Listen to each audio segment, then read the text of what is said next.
her, the gorgeous goat, the host with the most, Empress Goddess. Let's get in here with the lies my teacher told. The problems, the unfortunate character traits, the mistaken ideas, they reduce heroes from dramatic men and women to melodramatic stick figures. Their inner struggles disappear and they become goody-goody, not merely good. Students poke fun at the goody-goodiness of them all by passing on Helen Keller jokes. In doing so, school children are not poking cruel fun at a disabled person. They are deflating a pretentious symbol that is too good to be real. Nonetheless, our loss of Helen Keller as anything but a source of jokes is distressing. Knowing the reality of her quite amazing life might empower not only deaf or blind students, but any schoolgirl, and perhaps boys as well. For like other peoples around the world, we Americans need heroes. Statements such as, if Martin Luther King were alive, he'd, suggest one function of historical figures in our contemporary society. Most of us tend to think well of ourselves when we have acted as we imagine our heroes might have done. Who our heroes are, and whether they are presented in a way that makes them lifelike, hence usable as role models, could have a significant bearing on our conduct in the world. We now turn to our first hero, Christopher Columbus. Care should be taken to vindicate great names from pernicious erudition, wrote Washington Irving, defending heroification. Irving's 3-volume biography of Columbus, published in 1828, still influences what high school teachers and textbooks say about the great navigator.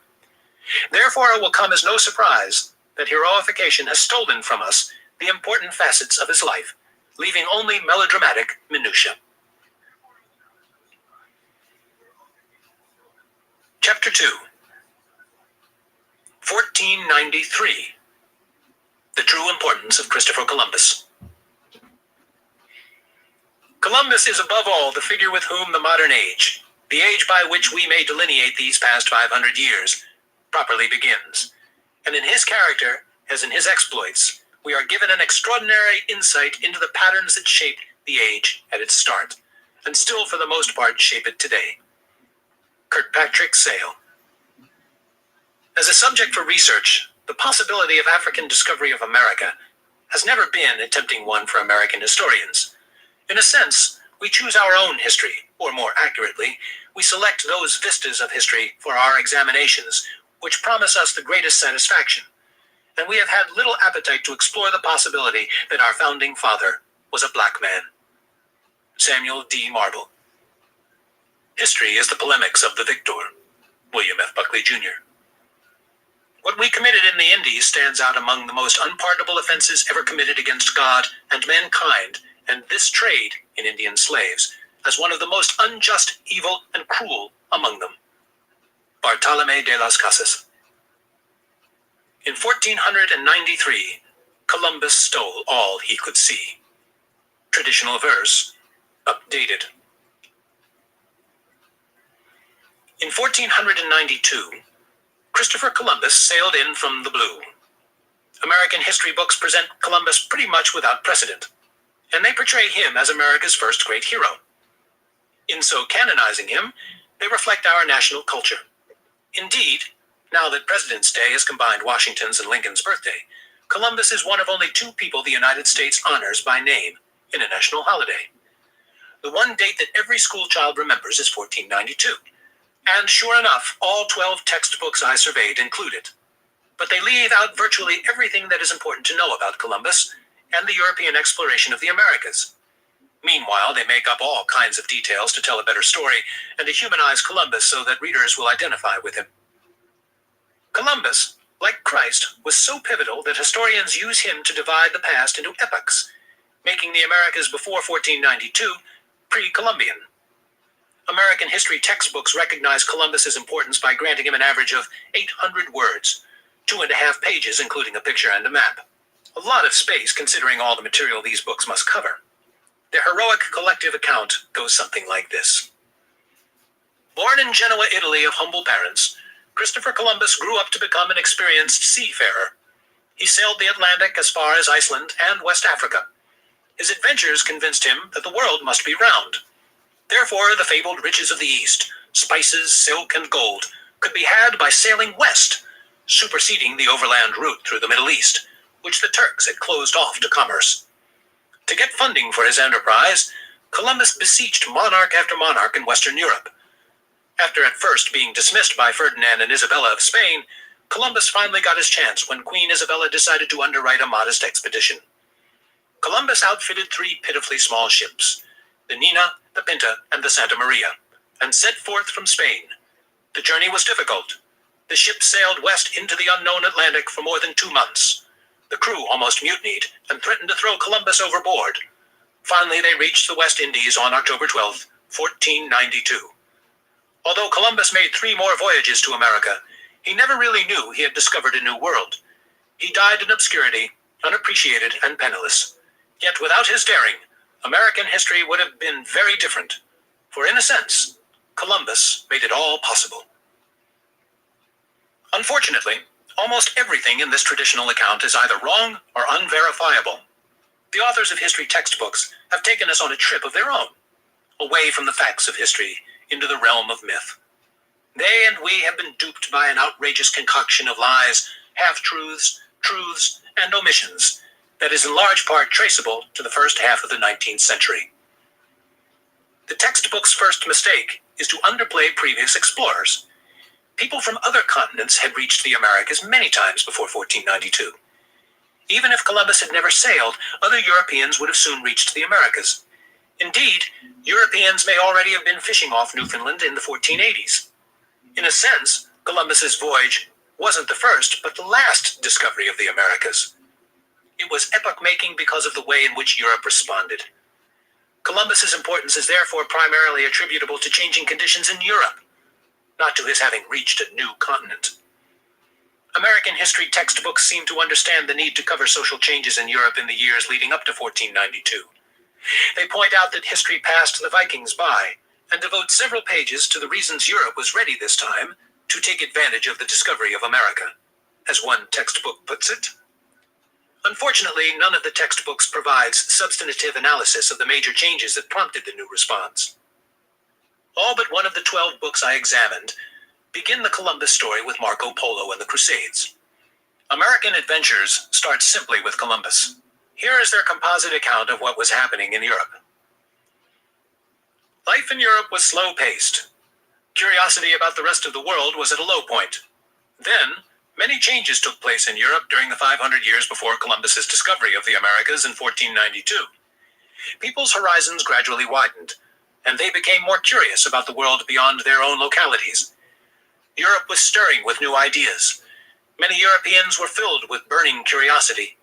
They were living in a period called the Renaissance, what started Europeans thinking new thoughts and dreaming new dreams. A series of wars called the Crusades were partly responsible. The Crusades caused great changes in the ways that Europeans thought and acted. The desire for more trade quickly spread. The old trade routes to Asia had always been very difficult. The accounts resemble each other closely. Sometimes different textbooks even use the same phrases. Overall, the level of scholarship is discouragingly low, perhaps because their authors are more at home in American history than European history. They provide no real causal explanations for the age of European conquest. Instead, they argue for Europe's greatness in transparently psychological terms. People grew more curious. Such arguments make sociologists smile. We know that nobody measured the curiosity level in Spain in 1492, or can with authority compare it to the curiosity level in, say, Norway or Iceland in 1005. Here is the account in the American way. What made these Europeans so daring was their belief in themselves. The people of Europe believed that human beings were the highest form of life on earth. This was the philosophy, or belief, of humanism. It was combined with a growing interest in technology or tools and their uses. The Europeans believed that by using their intelligence, they could develop new ways to do things. This isn't the place to debate the precepts or significance of humanism, a philosophical movement that clashed with Orthodox Catholicism. In any case, humanism can hardly explain Columbus, since he and his royal sponsors were devout Orthodox Catholics, not humanists. The American way tells us, nonetheless, that Columbus had the humanists believe that people could do anything if they knew enough and tried hard enough. This is Columbus as the little engine that could.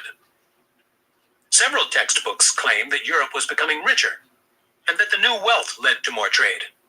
Actually, as the historian Angus Calder has pointed out, Europe was smaller and poorer in the 15th century than it had been in the 13th, owing in part to the bubonic plague. Some teachers still teach what their predecessors taught me 40 years ago, that Europe needed spices to disguise the taste of bad meat.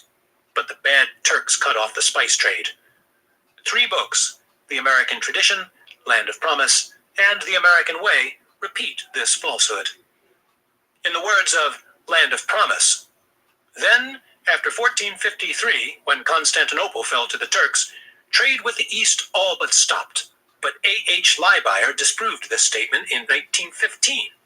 Turkey had nothing to do with the development of new routes to the Indies. On the contrary, the Turks had every reason to keep the old Eastern Mediterranean route open, since they made money from it. In 1957, Jacques Barzun and Henry Graff published a book that has become a standard treatise for graduate students of history, The Modern Researcher, in which they pointed out how since 1915 textbooks have perpetuated this particular error. Probably several of the half-dozen authors of the offending textbooks encountered The Modern Researcher in graduate school. Somehow the information didn't stick, though. This may be because blaming Turks fits with the West's archetypal conviction that followers of Islam are likely to behave irrationally or nastily. In proposing that Congress declare Columbus Day a national holiday in 1963, Representative Roland Libinati put it this way: his Christian faith gave to him a religious incentive to thwart the piratical activities of the Turkish marauders, preying upon the trading ships of the Christian world. The American Tradition, Land of Promise, and The American Way continue to reinforce this archetype of a vaguely threatening Islam. College students today are therefore astonished to learn that Turks and Moors allowed Jews and Christians freedom of worship at a time when European Christians tortured or expelled Jews and Muslims. Not a single textbook tells that the Portuguese fleet in 1507 blocked the Red Sea and Persian Gulf to stop trade along the old route because Portugal controlled the new route around Africa.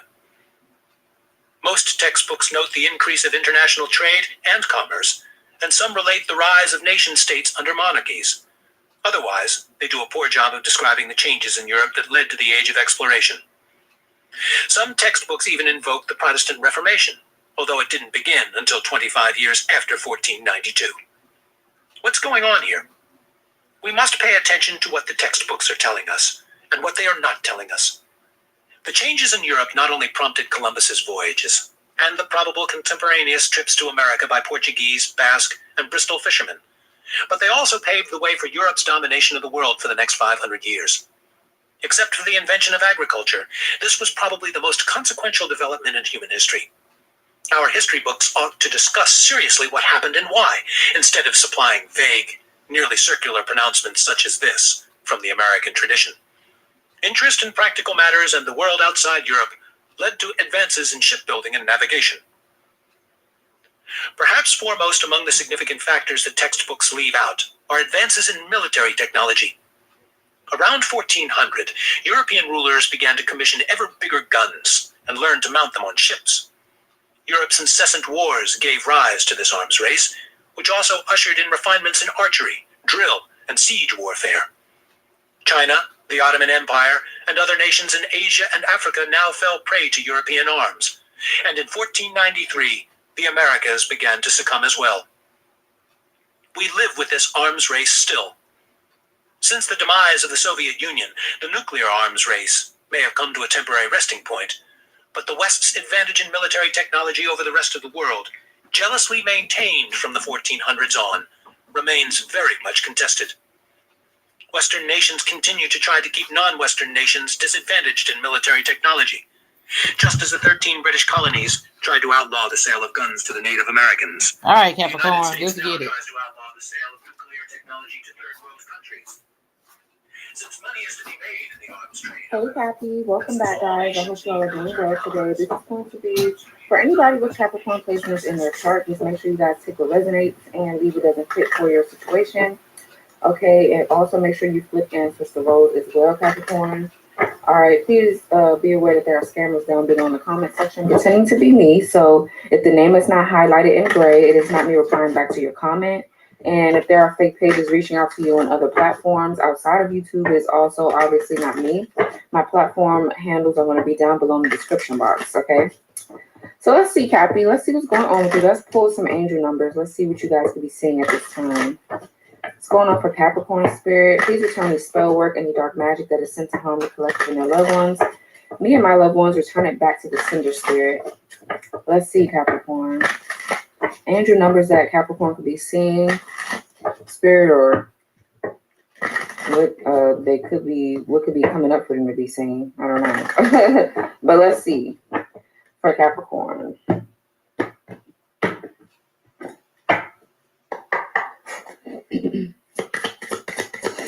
Let's see. Okay, so we have 8. Financial abundance is on the way. You are being rewarded for your hard work and dedication. Okay, then we have 7. Start a spiritual practice or other heart-based service aimed at helping others. Okay, so that's very telling, Capricorn. So a lot of you guys could be needing to start a spiritual business here. You guys are thinking about doing it. I feel like you should go ahead and do it if that's what you're thinking about. Okay, not everybody wants to do something spiritual. Not everybody wants to have a spiritual business. But maybe for a lot of you, you're thinking about it, or that's where you're heading.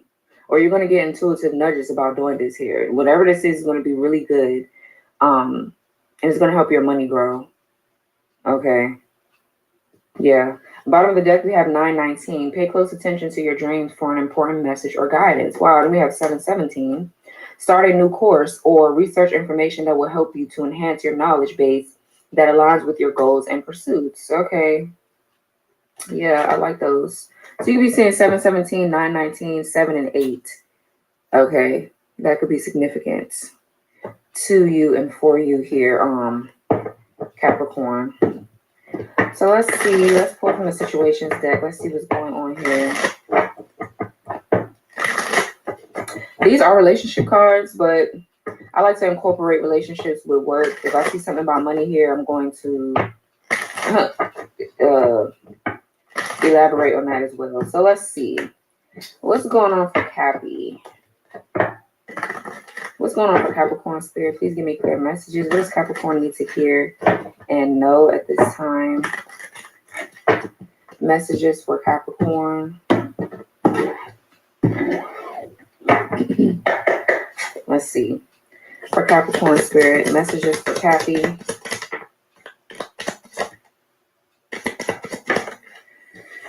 All right, so we have gamble, about to take a risk to see you. Okay, recalling. Oh boy, we in Mercury retrograde, guys. So people coming back. All right, it says reminiscing memories and returning. But why is it risky though? Fake single. Okay, that's why. Acting like they're okay with being single. When I saw that, I saw this person could have been in another relationship, or they could be in a relationship. Maybe that's why they're taking a risk to see you. Yeah, then we have Wusa, ready to snap, needing to relax. So it could be because maybe other people are against this person seeing you or wanting to be with you or something like that. But they're not okay with being by themselves right now. They're not okay with missing you and y'all being at a distance. Okay, roller coaster. Highest high, adrenaline rush. Bottom of the deck is open door, leaving room for you to return. Well, let's see what this is, Cappy, because I want you guys to see your cards. Maybe I should move them here. Okay. Some of you guys really fuel somebody's ego here. Okay, I feel like, it's a difference between being a secret and just wanting to be private, right? What I'm getting with this is kind of, I don't know, let's just see, because I'm getting 2 energies, kind of manipulative, but maybe they feel like they have to do, the Tower and the 5 of Wands. There's like fighting and arguing and shit like that going on. That's why somebody is trying to stop this person from seeing you or being with you. So maybe that's why this is a risk here. Child, what's gamble for Capricorn? Somebody could have a gambling problem. Yeah, the Tower. the Hierophant, and the Chariot. Someone could have a gambling problem, or someone could be going to the casino soon, or you went to the casino. Maybe somebody could be going to an amusement park, or you could work at an amusement park or a casino.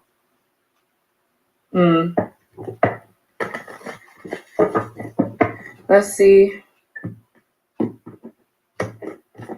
What's gamble for Capricorn? About to take a risk to see you.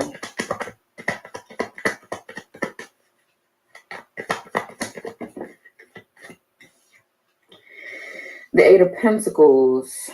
Somebody could be coming up to your job here, Capricorn. You could be dealing with a Virgo. So someone here, what someone wants to do is work on something with you. They're really focused on this too. I feel like, you know, they want to commit. With the Eight of Pentacles, somebody here wants to commit. They want to kind of like put the focus on you, work on something, build, okay? There could be some sort of like, excuse me, some of you guys have to work with this person. There's something that you and this person do together, or you're needing to do together. Okay. I just heard somebody could be moving. You could be moving to a big city where there's much more like opportunities available to you for your work, your job. We have the number 8 here. We did see 8 for your financial abundance. So somebody, like I said, could work at a casino, or some of y'all could have just gambled and y'all came up on some money. Okay, I don't know. Some of y'all need to play at the casino. You're going to win. You're going to hit something. But there is something that's being worked on, or something is being focused on here with the Eight of Pentacles. This could talk about picking up a new creative hobby. I feel like maybe that's what you're working on. You're just focused on your work, and then here comes this person. Let's gamble with the Eight of Pentacles. This could also talk about self-mastery. So there's something that you've mastered when it comes down to dealing with maybe this particular person. And I feel like if they come to you on bullshit, you've mastered something so much to the point where you're not going to be feeding into it. You know, but let's see. What's gamble with the Eight of Pentacles? Yeah, wow, the Nine of Pentacles. Child, something that you're working on, Capricorn, or you need to. Someone could have a Virgo Venus here. A lot of Virgo so far. Yeah, something. Yeah, Queen of Pentacles. It's about your work. So for some of you, somebody just sees you on the glow up here. You're glowing. I feel like you're really just focused on your abundance, your wealth, your prosperity. I feel like you definitely are working on something that a certain kind of gift or something that you've inherited. Okay, this is your path. Whatever you're doing or whatever you're supposed to be doing is a part of your path, your destiny, your North Node. Somebody is single here. So I feel like you're free from something, or somebody here is breaking free from something. Let's gamble. Okay, yeah, the King of Cups, Scorpio energy. So somebody here, they have feelings for you. Yeah, they sad. 5 of Cups. Whoever this is has deep emotions for you. They have deep feelings. I feel like they've been hiding it. But someone here is an artist as well with the King of Cups. I'm also getting this could be a spirit guide that could be guiding you or this person to speak or do something together. But someone is very artistic, very talented person, whoever this is. Yeah, I feel like someone wants to express their feelings to you, but they're hiding them right now. They're not really saying too much of anything. They're like mourning or grieving this connection, or this is you. Let's see. What's the Eight of Pentacles? What is being worked on here or focused on or something? I feel like maybe this person feels like you can help them out with their money, their finances. The Queen of Swords. Some of you guys could be 747 on the clock. 747, you could be seeing those numbers too. Those number sequences. Yeah, there's the 10 of Pentacles with the 5 of Pentacles. So with the Queen of Swords, I'm getting I'm getting 2 things. Someone has broken up with somebody and now they're focused on their work. Okay. They're not really paying attention to whoever this is they broke up with. They don't want to be with this person. I feel like they're more so focused on you. Some of you guys could be going through a divorce. Okay. If it's not just a boyfriend, girlfriend thing, y'all really had years in with these pentacles. You could be breaking up with them. You're going through a divorce. For others of you, you guys could be spiritual. You could be spiritual leaders. You could speak out. You could do something with communication. Like I'm a tarot reader, a psychic. Very intuitive. You guys could be light workers, starseeds, but you do something with your throat chakra. You work. I meant to say you communicate for work, or that's what you're needing to do here. Some of y'all could need to start a channel, or you need to, I don't know, teach something. But I'm getting you're very discerning. Okay, you're very strong-minded, and you really stand on what you say. Very honest person. You give really good advice too. So this could be you. This could be you mastering something with communication. Maybe you feel like you need to communicate a bit more or learn a bit more, study. Definitely some of y'all are getting a new job here. You're leveling up in your career big time. So I don't know. Some of y'all do need to just put your head down in your books here, study and gain more knowledge about whatever this is. Because I feel like you're leveling up in your career. So it's going to come with more focus, dedication, commitment here. So stay committed to your craft and just keep leveling up. Whatever you're being told to do, just do it. You know, study and do what you got to do. But you can have a boss here that's, I don't know, somebody can have a boss here that's really demanding or is asking a lot of you. That's what I'm getting to. What's the Nine of Pentacles? Yeah, Page of Cups. Yeah, so following your inner voice here, listening to your intuition. Definitely a lot of you guys could be getting intuitive upgrades, a lot of intuitive downloads here. You could be, like I said, a psychic or something like that. Yeah, Ace of Pentacles. Some of y'all could be pregnant. All right, so just, or, Nine of Pentacles is pregnancy. Page of Cups is too. This could be a baby shower. This could be you attending an event, or you could be meeting someone new here, but you definitely have good news with your money, honey. I'm telling you. There's some good news here. Something that's going to cause for like a celebration here. This is just you celebrating yourself, but I'm definitely getting some sort of like good news or communication coming in to you, towards you, Capricorn. There's somebody that you're working with or you're about to work with.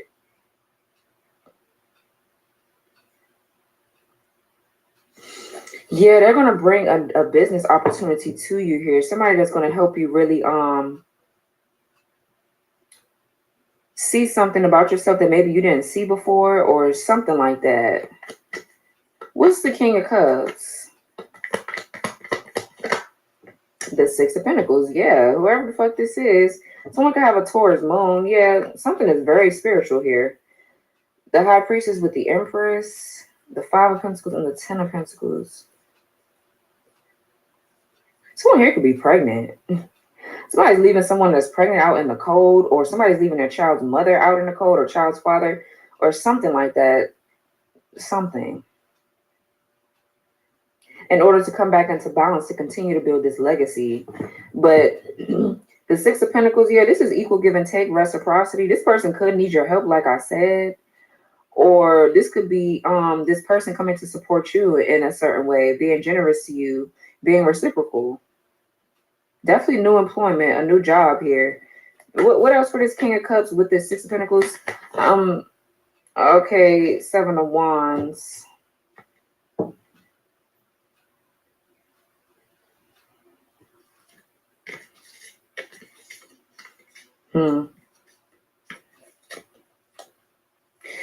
Yeah, the Six of Swords, Queen of Cups now, and the Ace of Wands. This is you and the Queen of Cups energy. I feel like you're moving on and starting new. Some of you guys have blocked this King of Cups and you're getting new with the Page of Cups here. And this is definitely, it's sad because I feel like you and this person have feelings for each other, but they could be breadcrumbing you or given to another situation, or they just need help with something. And I feel like they missed their chance on getting help from you because of what they're doing. It's the reason why they're sitting back reminiscing or returning. They did something for you to leave them behind. I feel like you have this person blocked, or something has been really challenging with this King of Cups. There's a challenge here with this person. I feel like it's a challenge for them to give to you, that they're not giving to you properly. So yeah, and they could have betrayed you here. Yeah, the Ten of Swords with the Devil and the Four of Wands. I feel like, there's something going on with this person. And I feel like you have your boundaries up, you have your guards up, and you're kind of like cutting somebody off. You're making a decision to just This is a skill that you've mastered with setting boundaries with people, cutting them the fuck off when they need to be cut off. Even if they're the nicest people, they're nice, but they're not really giving you anything substantial. So, I mean, what? This is like you being defensive or on guard, or this person is guarded here, but they need your help or something. Someone could have a Leo Mars placement. What's recalling? Reminiscing, memories, and returning. Yeah, the Four of Wands. Yeah, in reverse. Someone could have an Aries Venus. So I feel like you're uprooting here. Some of y'all could, like I said, be moving out. You could be trying to get you a new place, or this is what this person is going through. There's some type of dysfunctional family dynamic here. And this person that's dealing with this dysfunction, or you are, whatever, they're thinking about you while they're going through whatever this is. But the Four of Wands is definitely uprooting. It's feeling a lack of support. I feel like you don't feel supported by this person, and they're not being supported by the people that they're with. This could, like I said, be a divorce, moving out, something that's canceled here, some type of, for some of you guys, you were engaged, but you canceled it, like you called it off.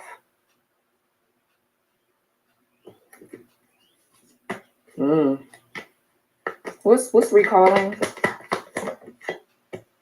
Yeah, a lot of thinking. Someone could have a Libra Jupiter. So Four of Swords, yeah, being in your head, or this is somebody else's ass. But there's a lot of like thinking or dreaming possibly. But something is being laid to rest though. I feel like if this is you moving away from a situation like this, you're going to be finding peace within yourself. I feel like you're going to be able to finally rest. Yeah, but I feel like too, with this Four of Swords, I feel like somebody's like stressed a little bit. What else for recalling? Someone's like contemplating something. What's recalling? Yeah, Page of Wands. Yeah, the Lovers, the Six of Swords. So I feel like Capricorn, you could possibly miss somebody. You could be thinking about them. Like you're really contemplating like what you should actually do, what's going to be the right move for you to make. I feel like you're really trying to go towards new here. Somebody could be thinking about you sexually too. But I feel like or there's some thoughts here about children, a child, or something like that too as well. It could be two kids here or something. But nonetheless, with the Page of Wands, I feel like you're excited. You want to start something new. I feel like this could also talk about you feeling more inspired, more enthused to move into a new project for sure. Because wherever you was at, you were not being supported with what you wanted to do, what you want to do here. And I feel like you're really passionate about something and you cannot find inspiration where you're at. So you're moving away from it. Yeah, the Eight of Cups, you're walking away because you desire more here. You're not being emotionally fulfilled, or you're just bored and you're tired of the same old thing with dealing with these people or this dysfunction. So you're done dealing with it. Just period. But the Page of Wands is good news though. What's the Four of Wands in reverse? Let's see. You guys will be seeing 444. What's the Four of Wands in reverse? Yeah, Four of Cups. Yeah, definitely 444 now for sure. So we're gonna have a Cancer Moon. Yeah, you're bored. Like I said, thank you, Spirit. You're uninspired, and I feel like whatever this community is, you're missing a lot of opportunities fucking with these people. But all this dysfunction, I feel like you're over it. Some of you guys are turning down an offer. You're rejecting it because it's just not stable. I feel like there's a lack of stability, security in a relationship or wherever you're at in a community, in a home or something like that. Somebody is just really apathetic, really discontent somewhere. You could have missed an opportunity with this person if this is them going through something because they're stuck in this dysfunction. That's all that they're used to. And I feel like you've overcame a lot of things here with the Queen of Swords, the Eight of Pentacles. That's why you're in the Queen of Swords energy, because you're not playing with you're not going to play yourself anymore. Just period. You're just not. So if anybody else is coming with that energy and if they don't want to move away from their own, their shit to be a better person, then I feel like you're not going to deal with it.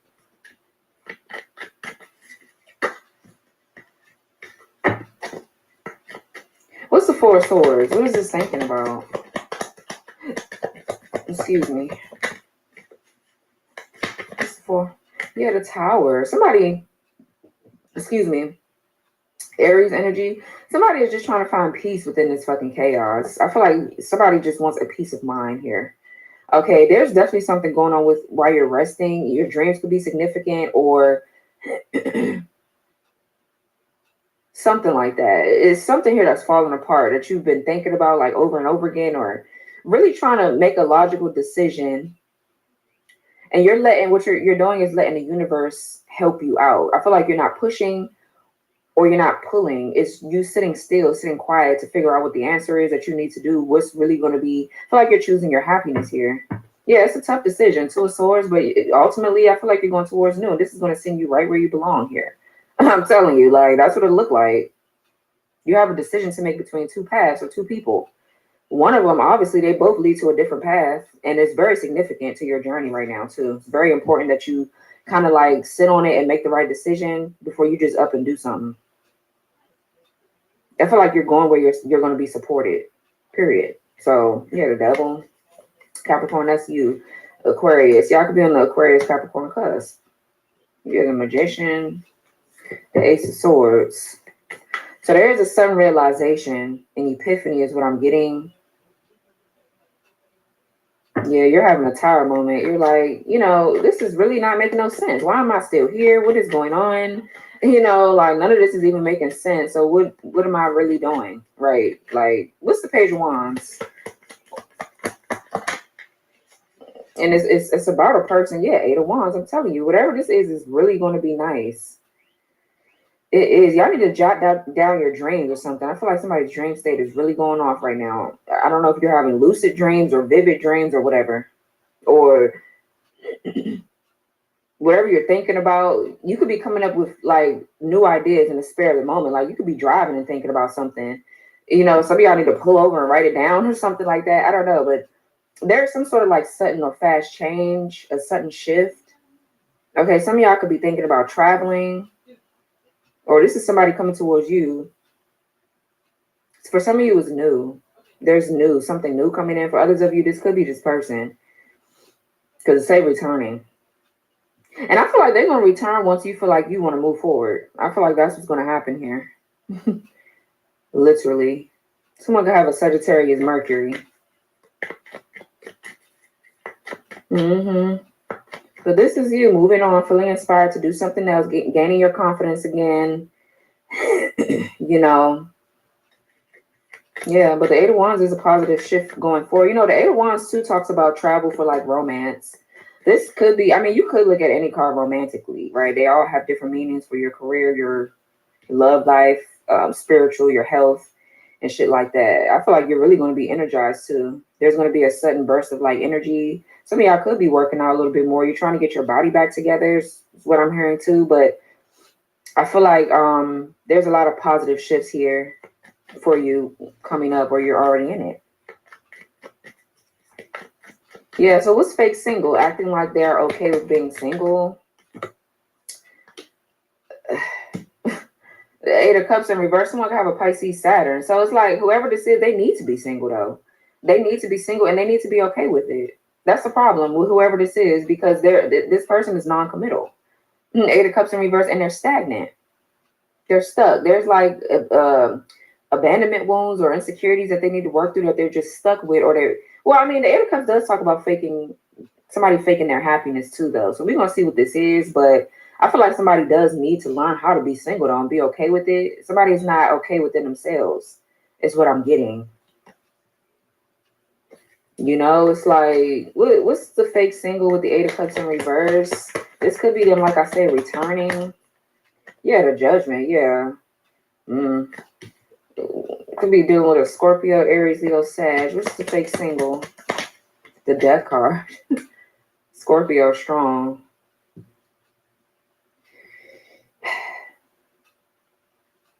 So you are making a decision. There's something very karmic about this person.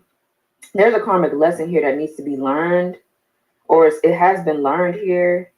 This could be you making a decisive decision about this person. When they return or when they bring their ass back, I feel like you're going to realize that they're still very, non-committal or still insecure about some things. Or they could just be, like I said, coming back because they're not really happy. But it's just like, wow. Yeah, for some of you, there was an Aquarius or a Gemini here that betrayed your trust. Yeah, Five of Pentacles. Yeah, I feel like you're leaving this person out in the cold. Whoever it is, you could be leaving them out in the cold because They keep you stuck. They keep you stuck. It's not fair. What's yeah, you're gonna be listening to your intuition and holding back because that's what your intuition is telling you to do. Somebody has not changed or something. What's the Eight of Cups in reverse? There's a transformation, a big one, with the Judgment and the Death card. What's the Eight of Cups in reverse? You're not aligning with somebody internally anymore. Like y'all's energy just is not. Y'all not in alignment. Anymore. What's the Eight of Cups in reverse? Yeah, you see how the Six of Cups came out like cross, like sideways? Someone is like in and out with their past. Or it's like I said, this nostalgia, these memories of this person still like haunt you a bit, or this is this person, like I said, with the Eight of Cups in reverse. It's like, should I or shouldn't I? Should I or shouldn't I? Should I give this person a chance because I miss them? And yeah, the connection is fun. We play a lot, but there's nothing going on here. I feel like you're confused, or you were. I feel like you're not going to be anymore.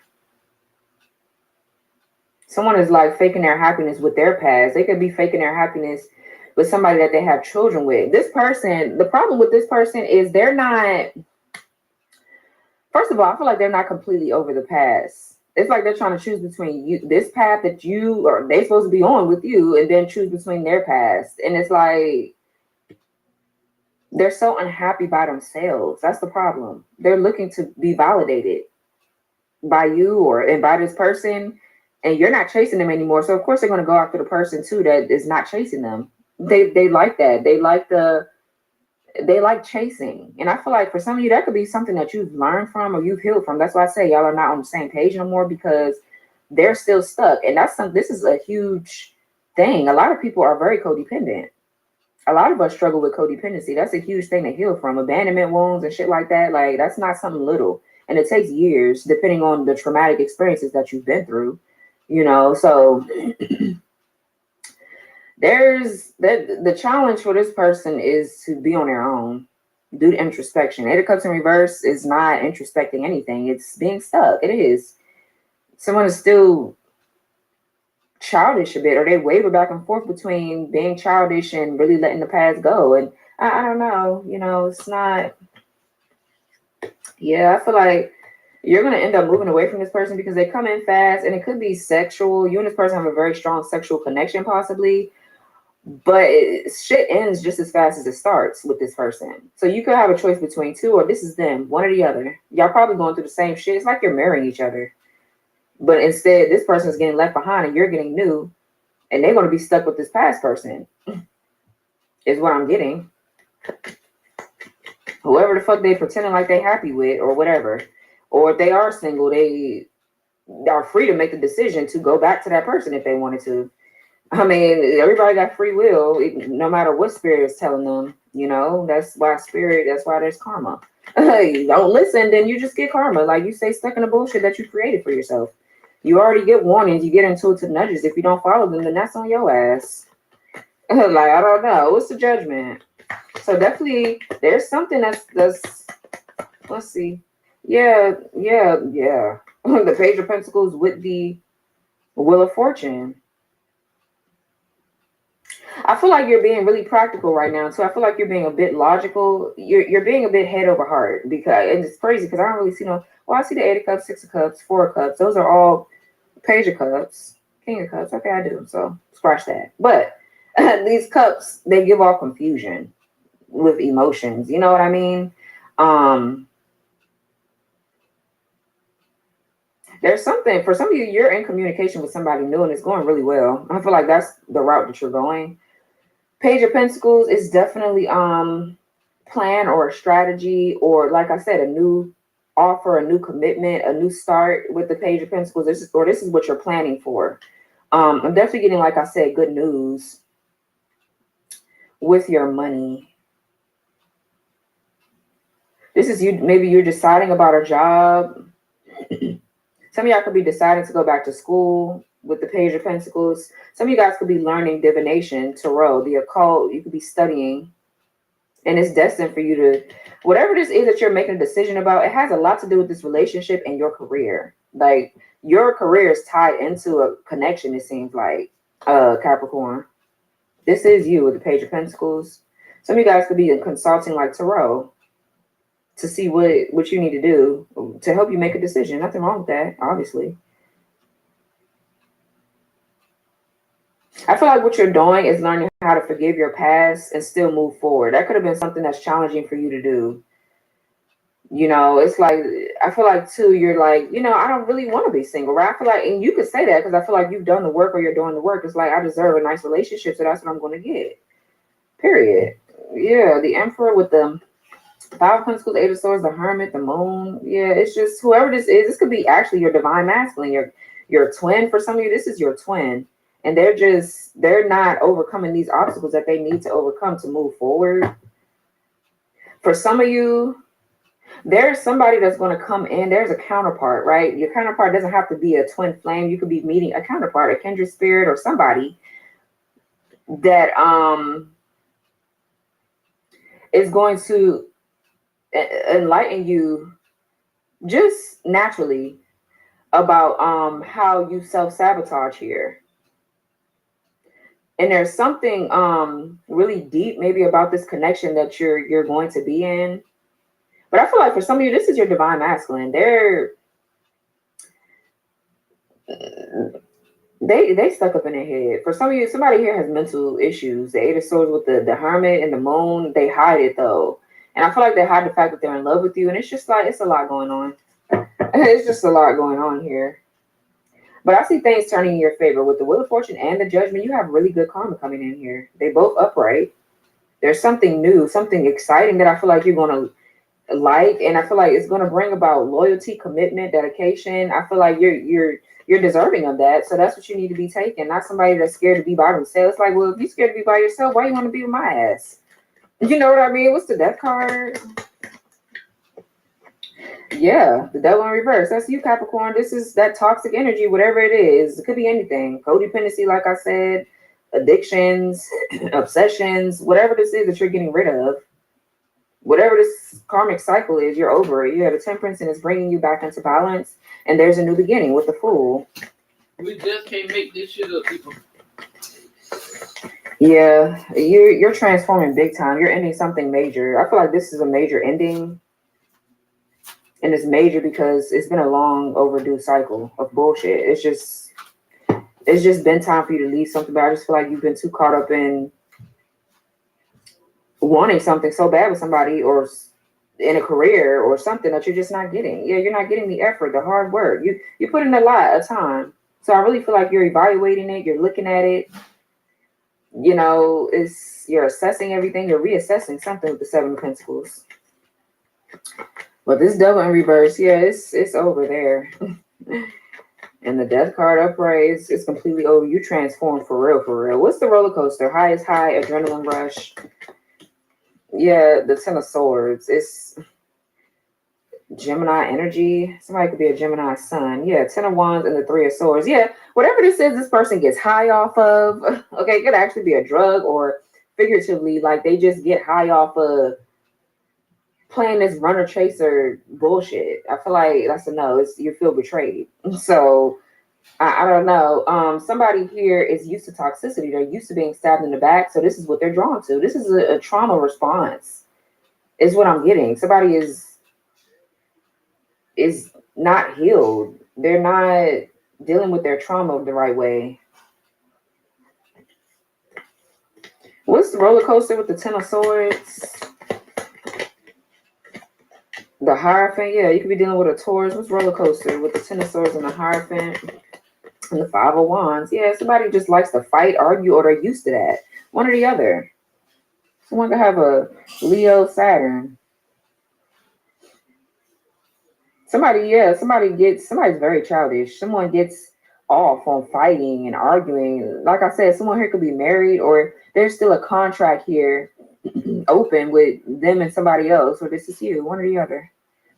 But there's definitely a lesson here that somebody needs to really, really get before they ass be going down the wrong fucking path. I mean, even worse than what they already are. Okay. The Hierophant talks about rules, laws, I was going to say restrictions, but well, yeah, kind of like restrictions. conformity, values, integrity, morals, your own worth. I feel like the Hierophant talks about too. Yeah, Ace of Cups. Somebody needs to know their worth here. What's this Ten of Swords? Someone is used to fighting with somebody and just continuing to get stabbed in the back. And you're just not dealing with that shit. This person is mirroring a part of you that has healed. It's like you've probably been through some shit similar, but you're healing though. That's the difference between you and them. What's the Ten of Swords? So this person mirrors your past hurts, your wounds. It's like trauma bonding, kind of. You know? Yeah, the Two of Swords. Child, someone could have a Libra moon.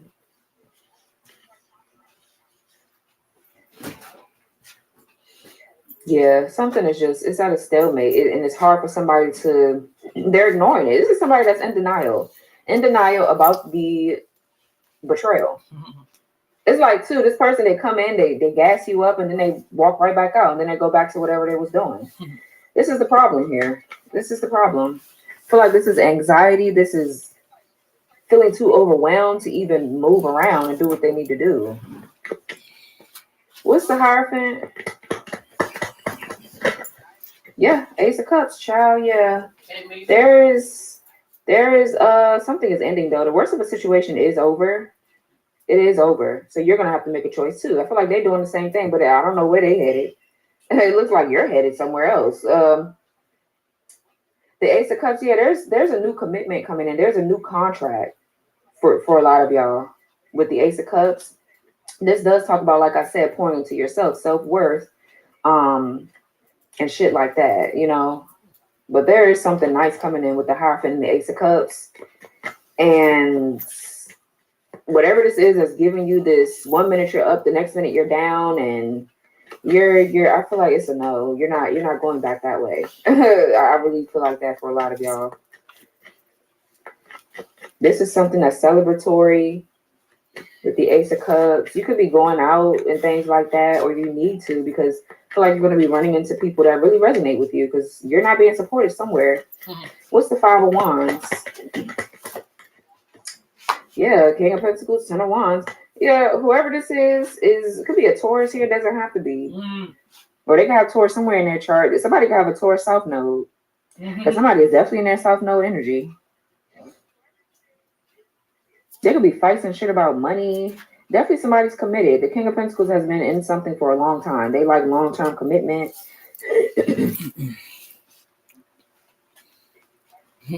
What's the King of Pentacles doing? There could be people in competition with you here, Capricorn. Yeah, look at this shit, bro. They can't compete with it. They can't compare. Queen of Pentacles in reverse with the Nine of Wands in reverse, honey. Somebody is like giving up on themselves. They're kind of like they want to give up on this person, but they're confused. Six of Cups sideways. That's a challenge to step away from the past and go forward. And I feel like they're right now. This Nine of Wands in reverse is somebody that has a chip on their shoulder, very like rigid and stuck in their ways too. Somebody just doesn't want to change. They're not learning from their past mistakes. Nine of Wands in reverse. Someone could have a Sagittarius moon, and they're stuck with somebody that's dark or evil as fuck. This person could be a dark witch too. Yeah, let's keep them stuck. It's sad, bro. It's really fucking sad. It's really sad. Five of Cups. Yeah, they did. This is exactly how they gonna be looking because this is you. This is you. The Five of Cups. I feel like it could be making you sad too, but you know better than to stay somewhere like this. But yeah, this is you. Past life soulmate Scorpio. With the yeah. Can't make it up. The Queen of Cups with the Sun and the Ten of Cups and the Lovers, you're getting ready to connect with a kindred spirit. The Lovers is definitely a kindred spirit. You're getting ready to be starting a family with somebody. Definitely fertility here for sure. The Sun, the Queen of Cups, the Ten of Cups, and the Lovers. There's going to be a lot of love making around here. Okay, Capricorn. Yeah, the High Priestess. And I feel like you're keeping everything very quiet. I don't feel like you're sneaking off. I just feel like you just are minding your business and you want to keep your shit to yourself. Which you should, right? Because this person, they have a lot of toxic ways. I don't feel like they are a bad person, but they are out of alignment with you. Because they over here, they still committed somewhere. They still having to give to this Queen of Pentacles in reverse, and it's just a lost cause.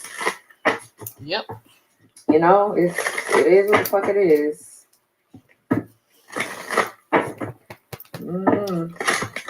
Damn. So let's get a Rose Oracle card. Can you give me a card here for Capricorn, please, Spirit? Thank you. So we have the Breathing Rose, heart healing, emotions, connection, and time eases. Yeah, bottom of the deck, the Sacred Union. Yes, beloved within inner and outer relationships. Some of y'all are going into a sacred union. A sacred contract is coming in for sure. Spirit is definitely going to bless you with something new. You're not going to miss out on what's for you because somebody else can't fulfill whatever it is that need to be fulfilled here. Whatever God had planned for you and this person to do together, they kind of like failed their shit. Exactly. You know, they didn't hold up their end of the bargain. Yep. They didn't hold up their own. You know what I'm saying? The weight of the connection has all been put on you. And Spirit is not going to let you go outside like that. Spirit is definitely going to bless you because you're doing the work. How fair is it to sit and wait for somebody and you've actually like done your work? You're not tripping over no past connections. Your exes, none of that. You're moving on. So it says often healing is a slow, steady process. It's complex, not linear. It takes as long as it takes. And most of the time that's much longer than we wish. But like all things in nature, there's a mysterious intelligence to it. And if we trust it and let the vibrant petals fall to the earth, cut back what's no longer, and protect the new shoots and buds from being pried open, we may find ourselves in a second bloom and fruit will follow. You can't manufacture that. We must trust the great mystery in the process. The bud somehow manages to burst through the constraints by opening to life. All of nature has this intelligence within it. The challenge when we're going through a time of healing, which is another word for growth, transformation, and change, is not to close ourselves off from the world when we most want to separate and shut down. Yeah, that's the challenge here. That's definitely the challenge, to isolate yourself. Right now is not a good time. You're going to miss out on the opportunity if you do that. You know, a major one is huge because it's going to help your money for sure, that your stability. You know, it says to somehow find the courage to open through the agony, the difficulty, and the hurt. And when we feel safe enough to let life soften us, not harden us, to deepen and cradle us. This is a card of deep heart healing. It will often come to us as a symbol of emotional healing that's in the process of happening. The mending's underway. Treat yourself in your healing with compassion, understanding, and gentleness. This is a card of deep encouragement that you're doing it. Yeah, that you're doing it. Yeah, time will ease everything soon. So it says your soul inquiry. How can you treat yourself with gentle compassion and softness? How can you trust the timing of your healing? So if you journal, or you guys need a journal, that could be a question here that you really should reflect on and write down and think about, you know? Really. Yeah, I got to start back journaling. Sub Rosa, hidden in plain sight, mysteries, learning and teaching. Because I've been dreaming like crazy. Lineage of the rose, moved by the goddess, here for this so-called gather. Trust the seasons, embracing change, cycles of life, transition, and growth. Beautiful. I feel like you're coming into a sacred union within yourself. You're really well balanced here, Cappy. Or you are now. Mm-hmm. So I don't know. This was a nice reading, though. This was a really nice reading because you've done the work here. This is a celebration for you. It is. So this was your reading, guys. I hope this resonated. Like, comment, subscribe. Turn your notification bell on. Make sure you guys press the all button so you won't miss any of my readings for when I post for you. And I will talk to you all later. Hey, Aries. Welcome back, guys. Happy birthday once again. I hope you guys are enjoying your birthday season. This is going to be for anybody with Aries placements in their chart. Okay, make sure you guys just take what resonates and leave what doesn't fit for your situation. Also, remember to flip and switch the roles as well, guys. Okay.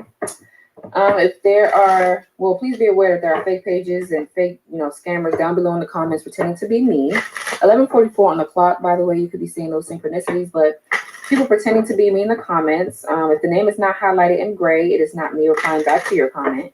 And if there are fake pages reaching out to you on other platforms, obviously it is also not me. My social media handles are going to be down below in the description box, okay?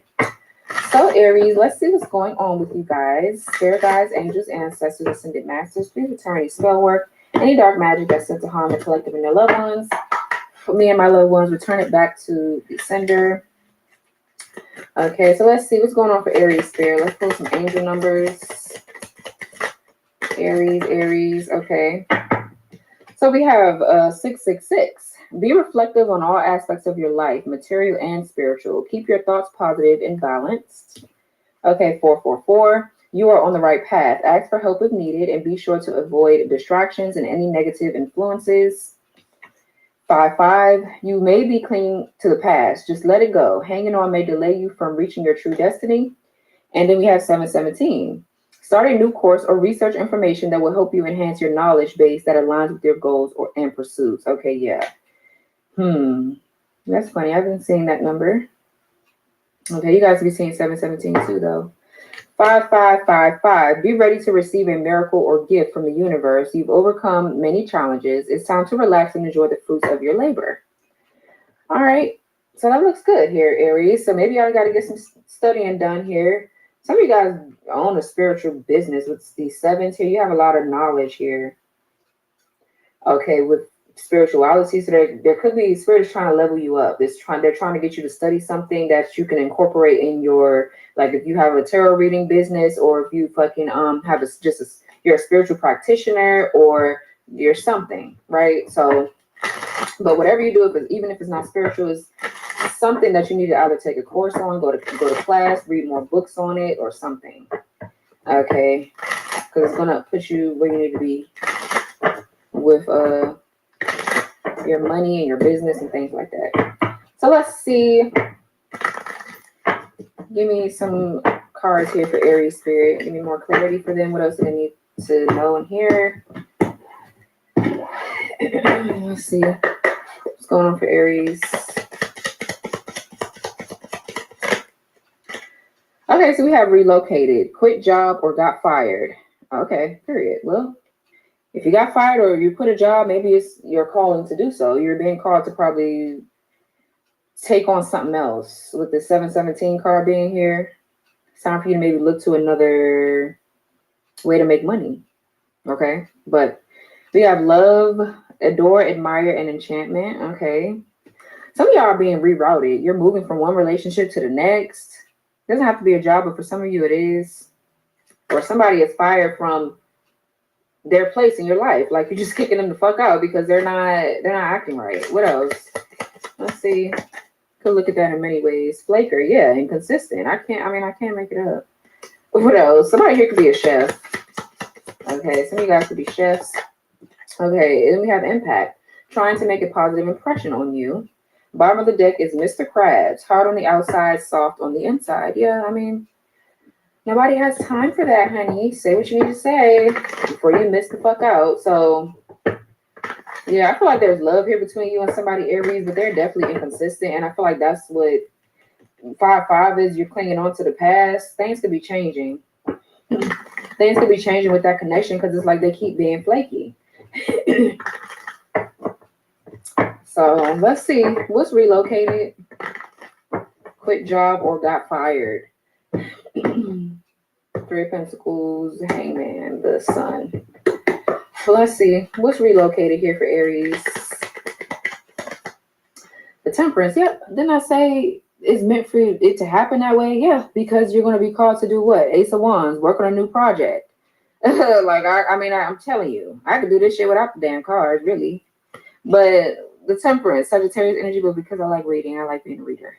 That's a passion, so clearly. So you got Sagittarius in your chart. So yeah, divine intervention, whatever it is you're quitting or you're giving up on, you're letting it go, is divinely guided to be that way, right? I feel like, with you leaving something behind or you being guided to do so, it's going to promote healing. It's going to bring balance back into your life. Things might look rocky or feel weird at first, but I feel like you're going to feel fine later. Okay. I feel like Spirit is trying to push you into a healing phase, or balance. It's time for that here. I feel like you're being protected too. So don't worry about it. Don't worry if you got fired or whatever the fuck. I feel like you're healing. I mean, you're going to heal fine, or you're protected. That's what I meant to say. You're protected here. It's probably going to bring you a sense of peace and happiness anyway, because it's just not working, obviously. What's relocated with the Temperance? Yeah, the 4 of Cups. Yeah, feeling discontent. Someone can have a Cancer moon. Yeah, there's a divine doing some shit again in the background with the Wheel of Fortune. So the 4 of Cups, yeah, this is like feeling discontent, feeling apathetic, bored, uninspired. There's opportunities that's being missed because it's something that you needed to quit maybe a long time ago, or somebody you needed to leave behind a long time ago, maybe, or it just, I shouldn't even say that because that's an illusion. Things happen when they're supposed to. I feel like things happen when you get what's going on, right? When you finally just get tired of something, spirit is going to keep doing things to keep guiding you in certain directions. And depending on what decision you make, you're either going to keep a cycle going or you're going to make the decision to move forward, right? So let's see what's relocated. What else? So yeah, the Four of Cups. Yeah, it might be bringing you a bit of discontentment or apathy, or you're feeling upset a bit. But I feel like you're bored there anyway. So like I said, yeah, the Page of Cups, something new. I'm telling you. I feel like, yeah, you're listening to your inner voice here with this Page of Cups.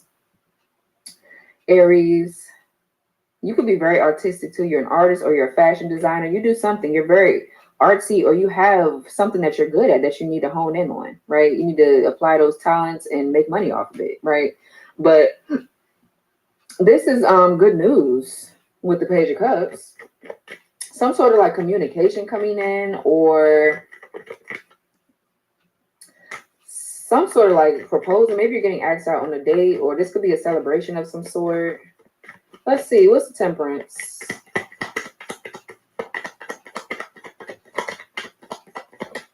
Oh shit, something flipped over. Okay, two flipped over. Yeah, the Fool and the World. The Wheel of Fortune at the bottom of the deck again. Yeah. You be dealing with an Aquarius, a Capricorn, which is the World, which is Saturn, and then Taurus, Leo, Scorpio, Aquarius. So yeah, you're breaking free of something. It's divinely guided. You're divinely protected. I just don't know what else to say about it. If something is over, whether it be a job or relationship, it's just, it is. And that's just what it is, okay? Some of y'all could be needing to travel a bit more. Maybe get out and have you some fun, get some sunshine. You know, it is feeling better outside. Thank God. I cannot stand the cold weather. But this is you. A goal has been achieved. A cycle has been closed. And I feel like you're free. You're free. Somebody is fired from their position in your life, period. That's what it looks like. That's what it looks like. And I feel like you're going to feel really whole and complete within yourself. You're going to feel much happy, much more vibrant. You know, something is just at a stalemate. And this is why spirit is guiding you away from it. You're bored. And it's not meant for you to have it anyways. Yeah, it's an ongoing battle, you know, with somebody or something in particular. Some of y'all are, you could work online here. You could do work online, or you have a business open online or something like that. There's a need to take a risk here with something online. I got that energy for Pisces. You could be on the cusp, Aries, of Pisces. Okay, but there's something that you need to take a leap of faith on. And it could have a lot to do with your job, actually. Something you need to do. Yeah, I just got a really weird gut feeling. Yeah. The Knight of Pentacles, the Queen of Pentacles, the Strength, and the Devil. I feel like that devil is fear, lacking confidence, possibly. You probably need the confidence to overcome or do whatever this is that you want to do. I feel like you're a really good businesswoman, entrepreneur, or businessman or entrepreneur. Yeah.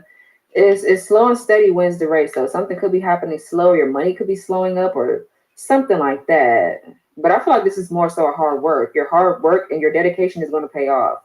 Because you're the type that finishes what you start, it's going to work out for you. You just need to have faith and, you know, keep overcoming whatever challenges come your way. But I feel like this is more so about your confidence, you being scared to do something. You're scared it's not going to work out, or you're scared it's going to be this, it's going to be that, or whatever it is, right? But let's see, what's the Four of Cups? The High Priestess. Yeah. I feel like a lot of y'all are really discontent with what your intuition is telling you. It's like, Aries, you know, you need to move on from that. Even though I know you don't want to, you're not going to like it, but you got to do it. It's what I'm getting with this High Priestess over top of the Four of Cups. It's like, you know what your intuition is calling you to do. Could be being called to reject an offer, reject a job, or just, you know, leave it your damn self. You know?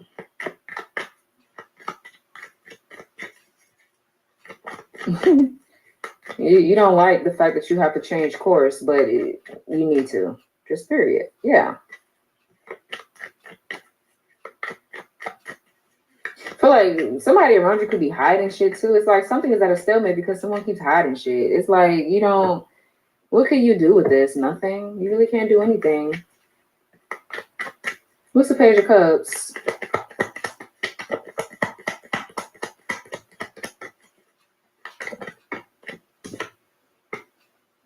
Who the fuck did I get this for? Who is this for? I think Pisces. Make sure you go watch Pisces reading.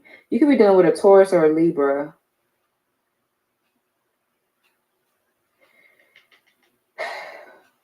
Someone here resonates with the side of yourself that is where you had low self-esteem or lack of confidence or whatever. You're not secure within yourself. This is why Spirit's telling you to move on because you're ready to get out of that energy. All right, you don't resonate with that anymore. The Empress in reverse, yeah, it's like you don't really have the confidence to do it, whatever this is. This could also be somebody's baby mother or their baby daddy. I don't know, like being insecure. This person is wanting to apologize or say something to you here. But I feel like they resonate with that shadow aspect of yourself, the part of you that you're trying to heal and get away from. Somebody here just keeps, I don't know what the fuck they're doing. What's the Empress in reverse?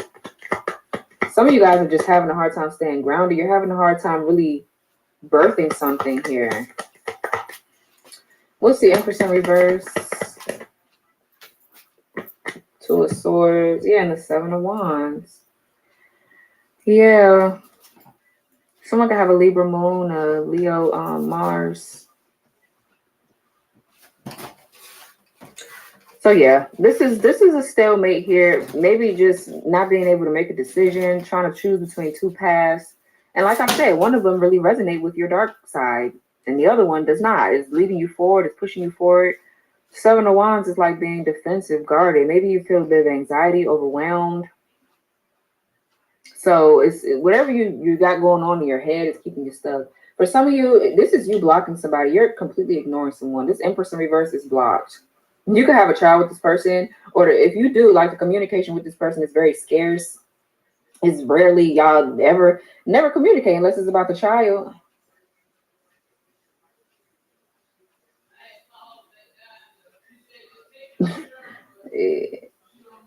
Yeah. I feel like you could be scared of vulnerability too. You're scared of opening up. It's like you with the Empress in reverse. I feel like that's the divine feminine is distorted a bit, which means that you just are having a problem with compassion or nurturing or being nurturing or actually giving a fuck, right? I feel like we all go through that. 14 on the timer. You're guarded here, really really defensive. There's something new coming in. Meanwhile, you're like really guarded and defensive. You just like you don't know what to do or what to think. But you need to get it together, Aries. But I feel like I don't even know. I feel like that's somebody else. This could be this situation you're leaving behind. You block somebody's ass. You're ignoring them, whoever this is, or this is your person doing this to somebody.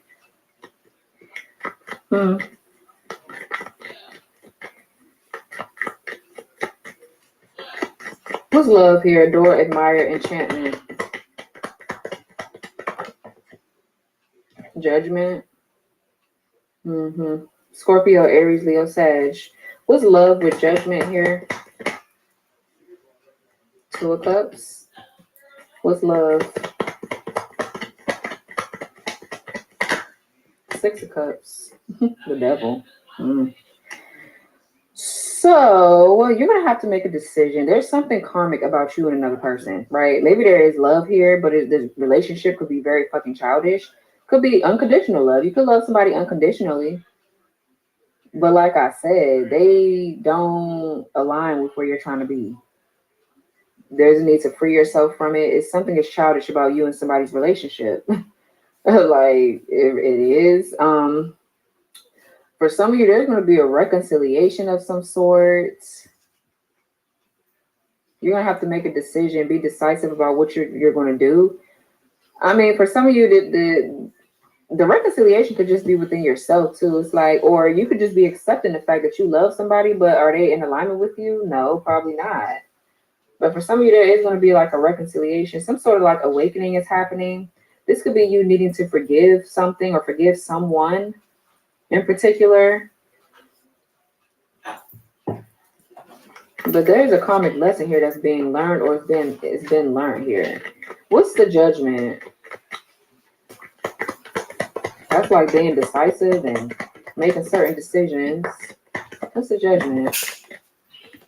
Yeah, the King of Swords. King of Swords been coming out all damn day, honey. Some of y'all have a court situation going on where things could possibly go in your favor. I'm also getting, whoever this is, could be an Aquarius. They're getting ready to communicate with you, whoever this is. This is somebody here that you love or you care about, or this is a person that maybe they've made a decision about where they're headed or where they want to be at. But there's something, you're going to awaken to something about this person. Maybe there's a truth coming towards you. Somebody maybe wants to speak some sort of truth. Tell you something. It's King of Swords. Who's the King of Swords? Let's see. Who's the King of Swords? Two of Pentacles. So yeah, this person here could have been confused or juggling you here to have somebody else. And I feel like they made a decision here to resurrect something with you possibly.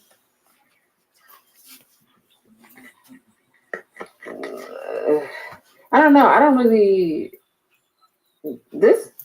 So what I'm getting is, right, I don't feel like this is a bad love connection. I just feel like they're cold. You know, that's the issue. I feel like you love this person, but they're not in their heart space. It's like they're not showing you that they love you, put it that way. Right? So maybe you're just going to mend things with them and move on for some of you. I mean, reconciliation doesn't have to mean a relationship. 9 times out of 10, a lot of times it doesn't. Okay, yeah, let's see. Someone gonna have a Capricorn Jupiter. So, what's the Two of Cups? You guys can be seeing 222. Yeah, the Justice. So there's something being balanced out here. You're justified in having you a nice connection where there's real love here. You're making a decision. For some of you, you're making a decision about this person, even if they do come reconcile. I feel like you're going to decide to cut them off, or y'all going to have a conversation, but it's not going to lead to anything serious because this person, like I said, they're in this King of Swords energy. They've been juggling you or telling you some sort of truth, or I don't know, but there's some sort of like communication coming. You could be dealing with a Libra. What's the Two of Cups with the Justice?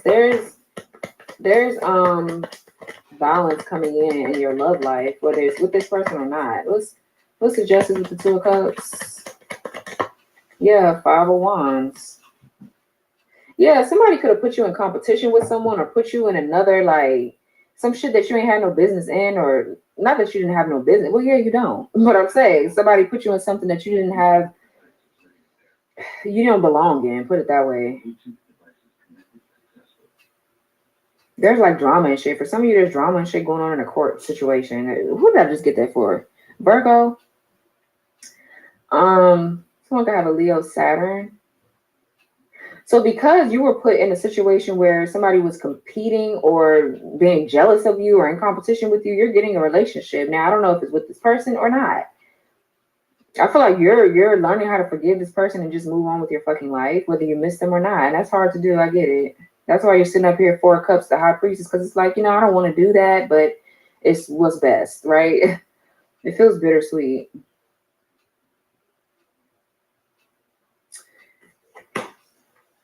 Yeah. What's the 6 of Cups?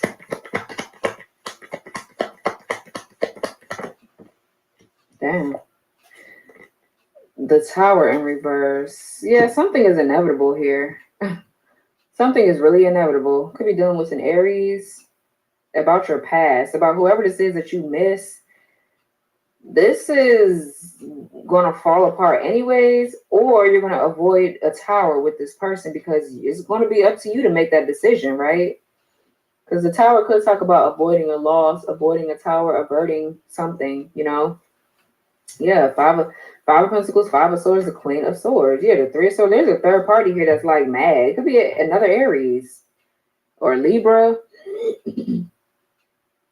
Someone got a Libra, Saturn, Aquarius, Venus, Taurus, Mercury placement. But the Queen of Swords, I mean, the Queen of Wands is Aries. Some of y'all have a lot of resentment built for, with somebody. I get it though, because that's a natural emotion. It's just you have to know how to handle that in the right way and heal. But yeah, the Ace of Cups with the Ten of Pentacles, honey, there's new love coming in that's going to last forever. I don't want to hear y'all to call me nothing lasts forever, but y'all get what the hell I'm saying. Something's going to lead into marriage. This could be definitely a wedding, an engagement, or something like that with a new person. I don't know, but the Tower in reverse, yeah, it's what's the Six of Cups with this Tower in reverse? It's like somebody not wanting to change too. Somebody's avoiding going to work. What's the Tower in reverse with the Six of Cups?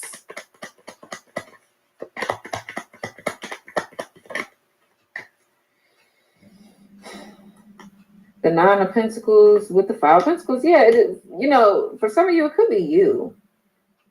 It's like you have so much going for yourself. You have a Virgo Venus. You have so much going for yourself. You're single. You're abundant. Why should you be sitting here? I feel like you miss somebody a lot. That's what it is. You love them. You care about them. It's normal. But they're inconsistent. They're showing you that they're a flaker and they're not changing with the Tower in reverse. This could be you keeping hope that y'all will reconcile. Y'all actually might reconcile. Just, I don't know if it's going to be a relationship or not. I really don't feel like it's going that way. Maybe it's going to be a friendship. I don't know, but it's different for everybody. I'm getting 50-50 energy. But it's like you're built up and then to be brought back down again. It's like you have so much going for yourself. So this is about your self-worth. It is about your self-worth, your self-esteem here, what you feel like you deserve. You feel like you deserve this energy? Be real. Yeah, the Knight of Swords, the devil. They come rushing in here with this toxicity or whatever this is. I don't know. Wow. The Queen of Pentacles, the Moon, the King of Pentacles, the Emperor, the Three. Some of y'all, this person is married. They're married or they're with somebody that's violent. For some of you, they ask is violent, they're toxic, this third party. This could be your Emperor here, your divine counterparts that could be coming in your future, or some of y'all already dealing with a new person or something like that. I don't know. But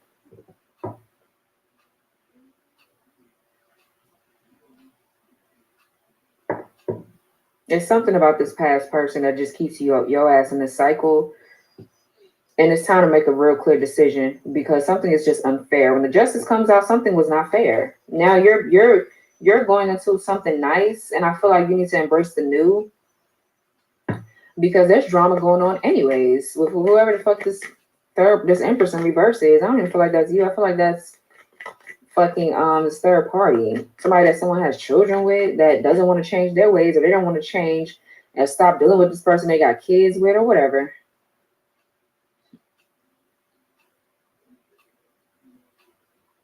It's like I'm single, but I'm still lonely. It's codependency. Somebody needs to be okay with being alone until they get what they deserve, whether it's you or your person, or y'all mirror that same problem. One or the other. But what's flaker? Somebody could be trying to avoid a financial situation. The Tower could talk about like bankruptcy when it's in reverse. Somebody could be, yeah, somebody could be trying to avoid losing out on money. Something is superficial or something like that. What's flaker? Inconsistent. But it's inevitable. They're going to lose it anyway. With the Five of Pentacles, what's flaker? The Ace of Swords. Yeah, you're seeing the truth. Aha moment. Like, this is never going to fucking change. And you are absolutely the fuck right. At least not right now. At least not right now. Ace of Swords is like an aha moment. Yeah, clarity, seeing the truth about a situation.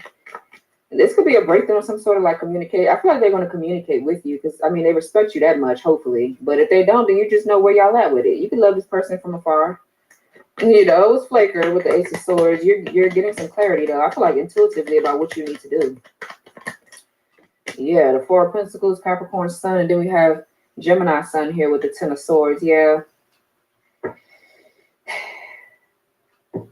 Somebody is keeping the truth away from you, but you see the truth. That's the difference. Like, you see the truth, but they're not telling you the truth. They're hiding it. They're keeping it close to their chest. Or this is you. You see the truth. You're keeping it close to your chest, You just feel betrayed. I feel like you're ending it. You're letting it go. Because there is some truth. I don't know if it's going to be like communication, this person's going to speak to you, or you're just going to see this shit for yourself. How shit is just not going nowhere. This person is in and out with you because they're with somebody else. It's like, bro, who the fuck you think you playing with? People is crazy as fuck. But yeah, Page of Wands and the Nine of Swords. Child. My app just said, I open my heart to others and make space for all beings, period.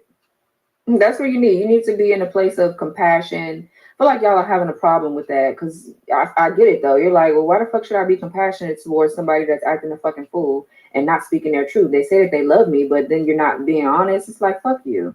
And that's what I'm getting with that. Like, fuck off. But what's the Ace of Swords? Somebody is like greedy. They don't want to share. They're controlling, or they're trying to control something. What's the Ace of Swords? They don't want to open up. That's what it is. Yeah, King of Cups in reverse, child. If this isn't going to help you decide, Aries, I don't know what is. I guess you're just your ass gonna keep getting hurt. I guess, And then I don't know. I'm not gonna feel bad either because y'all know better. But the King of Cups in reverse, somebody's emotionally unavailable. You see that. You're gonna see it with the Ace of Swords. Either they're gonna tell you that, or they already told you and you're not listening. You're like, I still want you. Or you see that intuitively, period. King of Cups in reverse, this person could be married, like I said. King of Cups in reverse is a married man, married woman. All right, it's somebody though that's emotionally unavailable. They're moody, they're depressed, or whatever the fuck they're going through. They're narcissists, kind of like they gaslight you a little bit. They manipulate you, very emotionally manipulative, very. So if that ain't enough for you to see about this person, then I don't know. I don't know what else. What else? I just don't know. What's the Four of Pentacles? So you need to stay disciplined and keep yourself held back. That's it. Let the shit go, honey. What's Four of Pentacles? Six of Pentacles. Yeah. Somebody's like breadcrumbing. Someone could have a Taurus moon. I feel like you give to this person and then they just take it and run with it, right? Whether it be money or time or I don't know, whatever it is. But someone could be financially dependent too. This person could need help. They're holding on to you, what? Because they know that you could help them or something like that. In the long run, I guess, or they can come get something from you when they feel like it because you're there, right? Child, bye. I would be so done with this. Not even funny. There's Four of Pentacles. That's the Ten of Pentacles right there. Somebody is married. They're married, or they're given to a family situation, a family dynamic, or something like that, and their ass is broke now.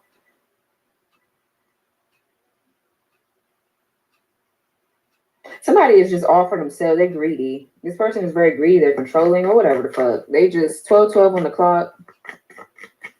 What's the Ten of Swords? Oh, they're dealing with somebody like that. Yeah, the King of Wands.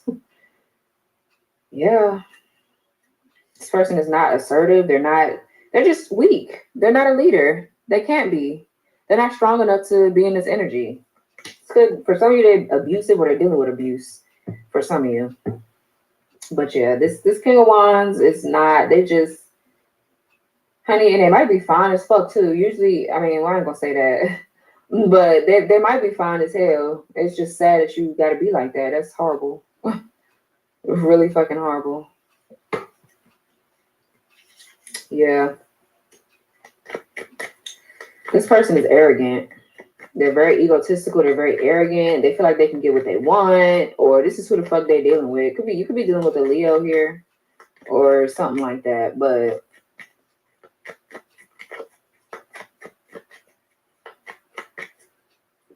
what is this? What is this? Four of Pentacles with the Six of Pentacles. What is this? The Page of Pentacles. Something about a child. Page of Swords. Yeah, this is some sort of like plan or strategy, or some of y'all could be tarot readers. They're watching you. Page of Swords. You could be readers, or somebody like want to see how you make your money, or it's something. This person, I don't know. I don't like them too much. They're greedy, or they could be dealing with somebody like that. One of the damn other. Yeah, the devil. I don't know. They're kind of like obsessed with you, and it's toxic. Or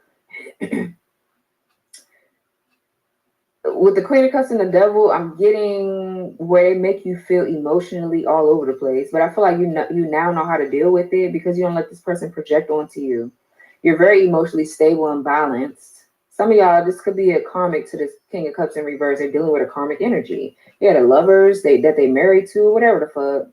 Yeah, the Nine of Swords, Eight of Swords, they stuck over there with this bitch. Like, I don't know. What's impact? This person is childish. What's impact trying to make a positive impression on you? Well, I don't know. You fucking up, buddy, because you doing a lot. That's not gonna make me want your ass. What's impact?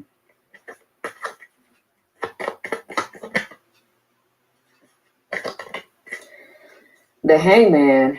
Pisces energy. What's impact with the Hangman? The Moon. Pisces again. Definitely go watch Pisces. What's impact with the Hangman and the Moon? Or Cancer. The Nine of Wands and the Eight of Swords. What? Page of Swords, the Sun. Someone gonna have a Sagittarius moon, a Gemini Jupiter.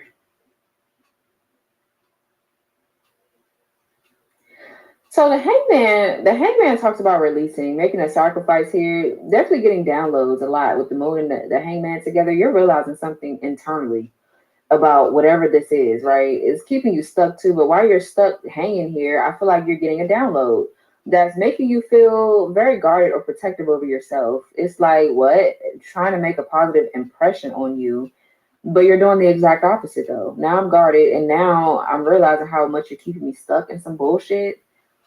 I don't know what the fuck this is, but this Nine of Wands is like being wounded. Wounded. It's like an ongoing battle with something over and over again. But with the Nine of Wands upright, it's like you learned your lesson. You're releasing it. You're letting it go, even though it's making you scared, or you don't know what's to come after you release this. You're letting it go. This person, they could be trying to come in with an offer, but I feel like they're not. I don't know, man. They're manipulative. This is not good. They're giving off narcissistic vibes. The Eight of Swords is definitely like a self-sabotaging, being stuck or feeling trapped somewhere. Yes, I feel like what's going to be exposed is this person being a fucking player and they're playing these fucking mind games. They're getting on my nerves. Because it's like they want to be a good person so bad, but you're showing your ass. Are you a good person or you're fucking not? What's the Eight of Swords here? Somebody, maybe they are trying to make a positive impact on you, but there's a lot going on in the background that you just don't see. What's the Eight of Swords?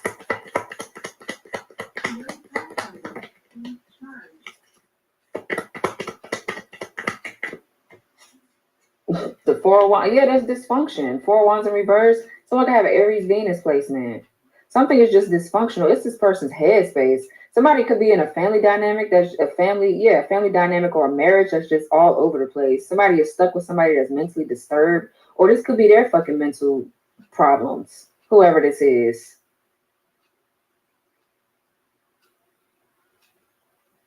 You know, this is like somebody like uprooting too, but I don't get that. I get dysfunction with this right here. Somebody is stuck in a community of people that don't support them, that don't support their dreams or anything. It's like they don't want you to see that side of them. They don't want you to see that this is what's going on. They don't want you to see the dysfunction. And that's just them being inauthentic. They're not really, they don't want to share that with you right now. Is what I'm getting, or they feel embarrassed about it. You know, somebody is insecure about their stability too. They could be homeless, or somebody doesn't have a home, or it's something like that this person don't want you to see, and they're nervous about you knowing about it or whatever. One or the other. What's the Moon? The Queen of Swords. Yeah, they hiding somebody, or this is you being very discerning. You can see through the fuck shit. You know that somebody's lying.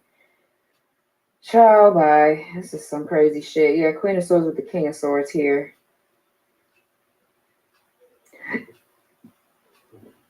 Who's this? Yeah, Seven of Swords. Who's this Queen of Swords?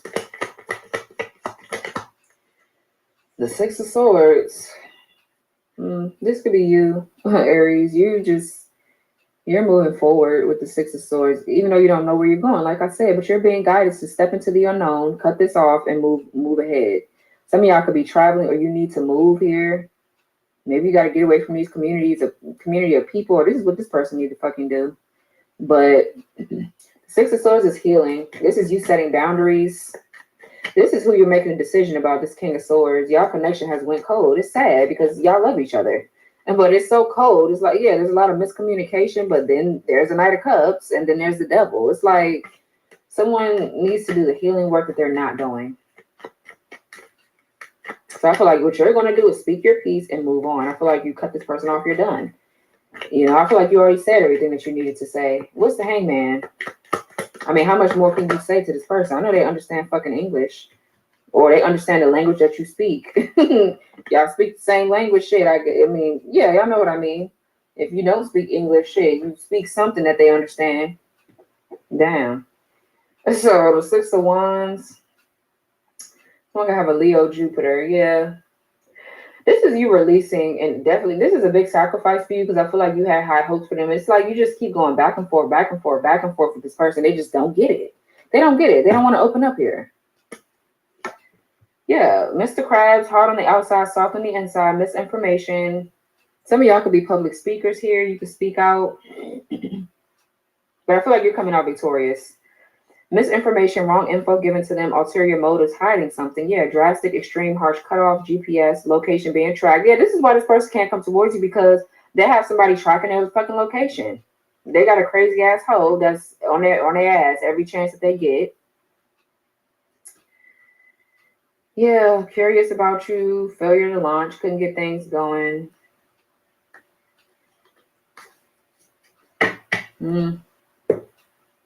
Conspiracy, other people plotting to keep you two apart. Financial support, child alimony, government, roller coaster, highest high, adrenaline rush, insatiable, quenchable, unquenchable, wanting more, irreconcilable differences. Yeah, they keep going back and forth to whoever this is they're getting a divorce from or whatever.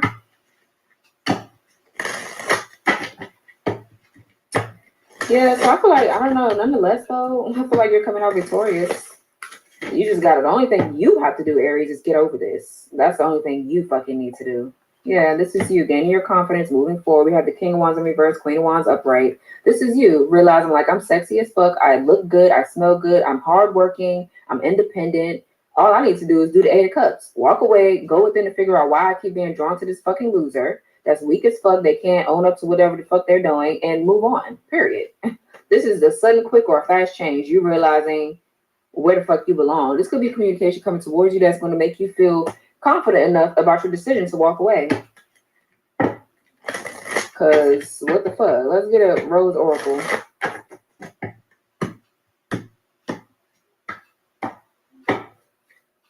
Temple of the Rose, ancient power, expression, activation, scarlet codes, and then we have the bud. Potential promise, it's about to happen, keep going. The mystic rose, compassion, devotion, humility, humanity, and grace. Let's see what the Temple of the Rose is about. 130. So it says, for millennia, feminine power, expression, and wisdom have been suppressed. As a result, the feminine has been silenced, dismissed, and disrespected. We've been disconnected from the earth, the mother, and have stopped revering our elders. But times are finally changing, and we're all part of this change. Every time we honor our body, express our wisdom, share our voice, and connect with our sensuality, we heal the sacred thread of the feminine. Every time we call back our power, we heal the sacred thread of the feminine. Every time we come together in circle, we heal the sacred thread of the feminine. Every time we honor our cyclic nature and the cycles of nature, we heal the sacred thread of the feminine. Regardless of which gender you identify with, if any, this is a card of calling back your power. It's a card of expressing your truth no matter what it is. It's a card of sharing your soul's voice and singing the song that you came here to sing. This is a card of activation. It's a call to action, and it's a remembrance. You're the child of the ancient goddess. As you express yourself, you express for all who cannot. As you reclaim your power, you do so for all those who cannot. Each shackle you break through, you free those who are yet to come. Share your voice, sing your song, dance your dance, and reclaim your power. This is what you came for. Okay. Soul inquiry. How are you being called to call back your power, express your truth, or honor the cyclic nature within? Yeah, this is you, the Queen of Swords. This is you calling back your power, saying what you need to say, being blunt, raw, and direct, and moving on. Like you can be saying it publicly with the Six of Wands, or you have a public platform that you're being guided to speak out on, or something like that. You have a story to tell here. You have a story to tell. With for some of you, this is emotional abuse. Somebody is emotionally abusing you, or something like that. Ew. But this was your reading, though, Aries. I hope this resonated. Hopefully you got some clarity. Like, comment, subscribe, turn your notification bell on. Make sure you guys press the all button so you won't miss your priorities and your foundation. Not a surprise. I've been Scorpio. Welcome to your general overview. I hope you're well. I hope you're fabulous. I don't know if you can hear that. The rains are upon us. I summoned the storms just for you, darling. I hope you like it. I'm kidding. I do love temperamental weather, though. I really do. I really do. I love a good thunderstorm. I do. A little bit of a brontophilia, but that's all right. I'm sure you can relate. I don't know. There's something about a good thunderstorm that's just, I don't know. I just like it. I do. For some reason, I find it very soothing, but at the same time,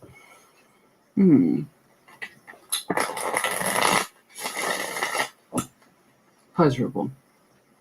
What's going on, please? Show me Scorpio. What's going on, please, for Scorpio? Show me Scorpio. What's going on, please, for Scorpio?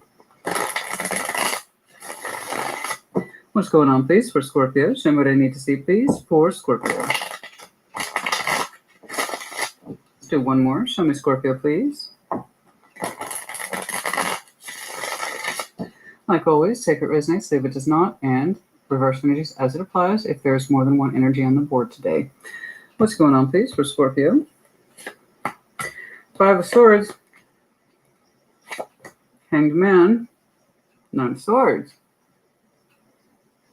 What's going on? Ace of Cups. Page of Pentacles. Six of Wands. Okay. It's better. Check that.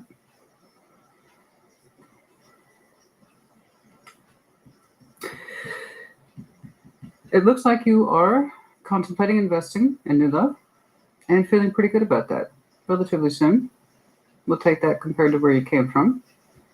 I got some sort of Five of Swords energy, Hanged Man, Knight of Swords in your opening. Not so good. We'll take a look at that. Ten of Pentacles, Page of Cups, Four of Swords. Your priorities and your foundation. Not a surprise. I've been saying that for you a lot. And keeping your heart open towards that which matters the most. That is what it is you have managed to achieve, your particular empire. Four of Swords, resting your energy within that construct. That seems to be your numero uno. You do seem to be opening your heart space, particularly in the direction of new love, feeling good about that. But where you come from is concerning. Let's start right there, shall we? Conflict.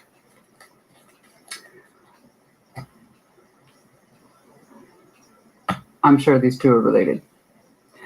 Show me that Five of Wands. Yeah, let me start right there. Show me that Five of Wands, please. Show me that Five of Wands. Show me that Five of Wands. Show me that Five of Wands. Show me that Five of Wands. Show me that Five of Wands. Conflict, frustration, anger. Show me that Five of Wands, please. Show me that Five of Wands. What's going on? Show me that Five of Wands, please. Show me that Five of Wands.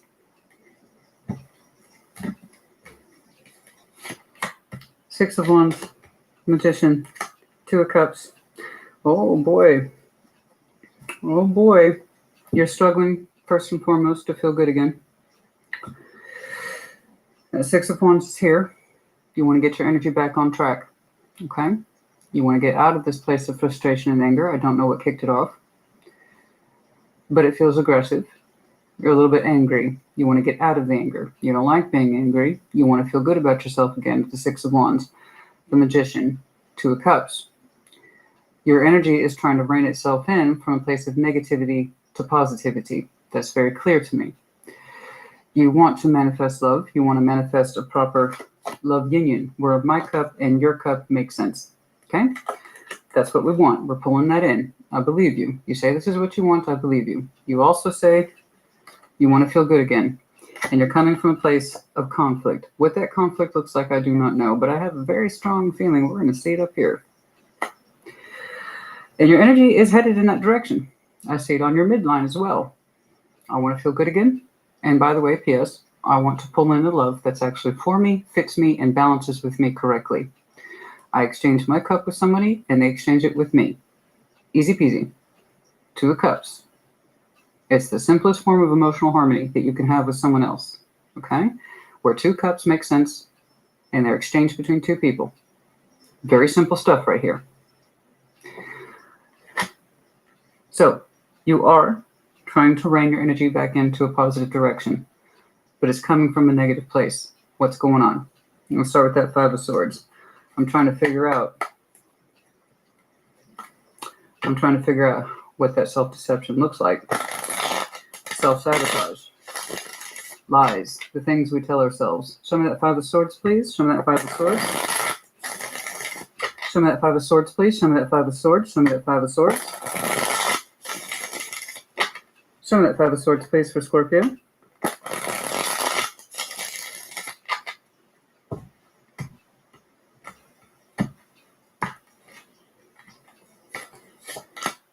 Eight of Cups, 2 of Wands, 6 of Cups. I see. Okay. Well, there's some things you had to come to terms with. It's not pretty, but it's honest. You were coming from a place of dishonesty, and then you were trying to get back into a place of honesty, more so with yourself.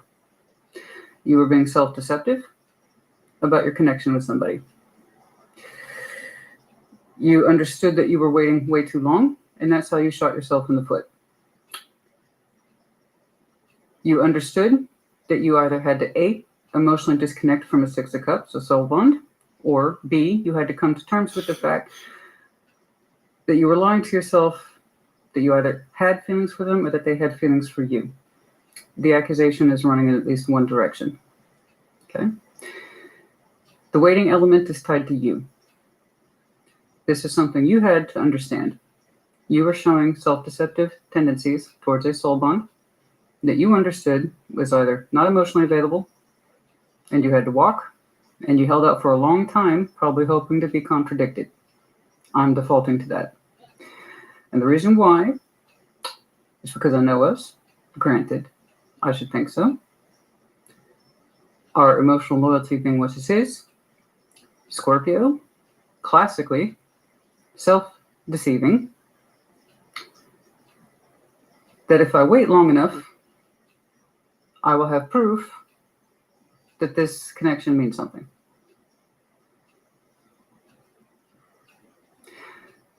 The waiting is tied to you. You self-deceived for a long time. Okay? About a connection. Soul bond, yes. That usually makes them the most difficult, not the easiest. That's why you hung in there. And you waited. And you waited. And you walked away. You were deceiving yourself. And how you were waiting on this, for how long, for the emotions to show up in a way that you could understand, that they would reciprocate, telling yourself that if you keep waiting, one day it will reveal itself to you. It didn't. At least not in a way that you could understand or prevent you from walking away. I'm being harsh with us right now because I know how we are. It's classic trademark Scorpio. All signs, I repeat that, all signs have pros, thus they have cons. And Scorpio famously has many pros. Most of them are misunderstood and greatly underappreciated. Our cons, by far, is how long we will hang on to something or someone, tell ourselves that we should, even though we have no evidence to contradict it. You lied to yourself, honey. You probably told yourself whatever it is that you needed to stay in this dynamic because you wanted your feelings justified. Call a spade a spade. Because I love us as much as I do, if I can't be real with you, then we got problems. Okay?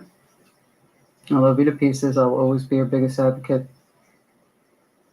But you have to be your own advocate too. Try not to do it again, okay? Try not to do it again. I know it's a soul bond, and our soul bonds are precious to us. The Six of Cups automatically ties us to the past.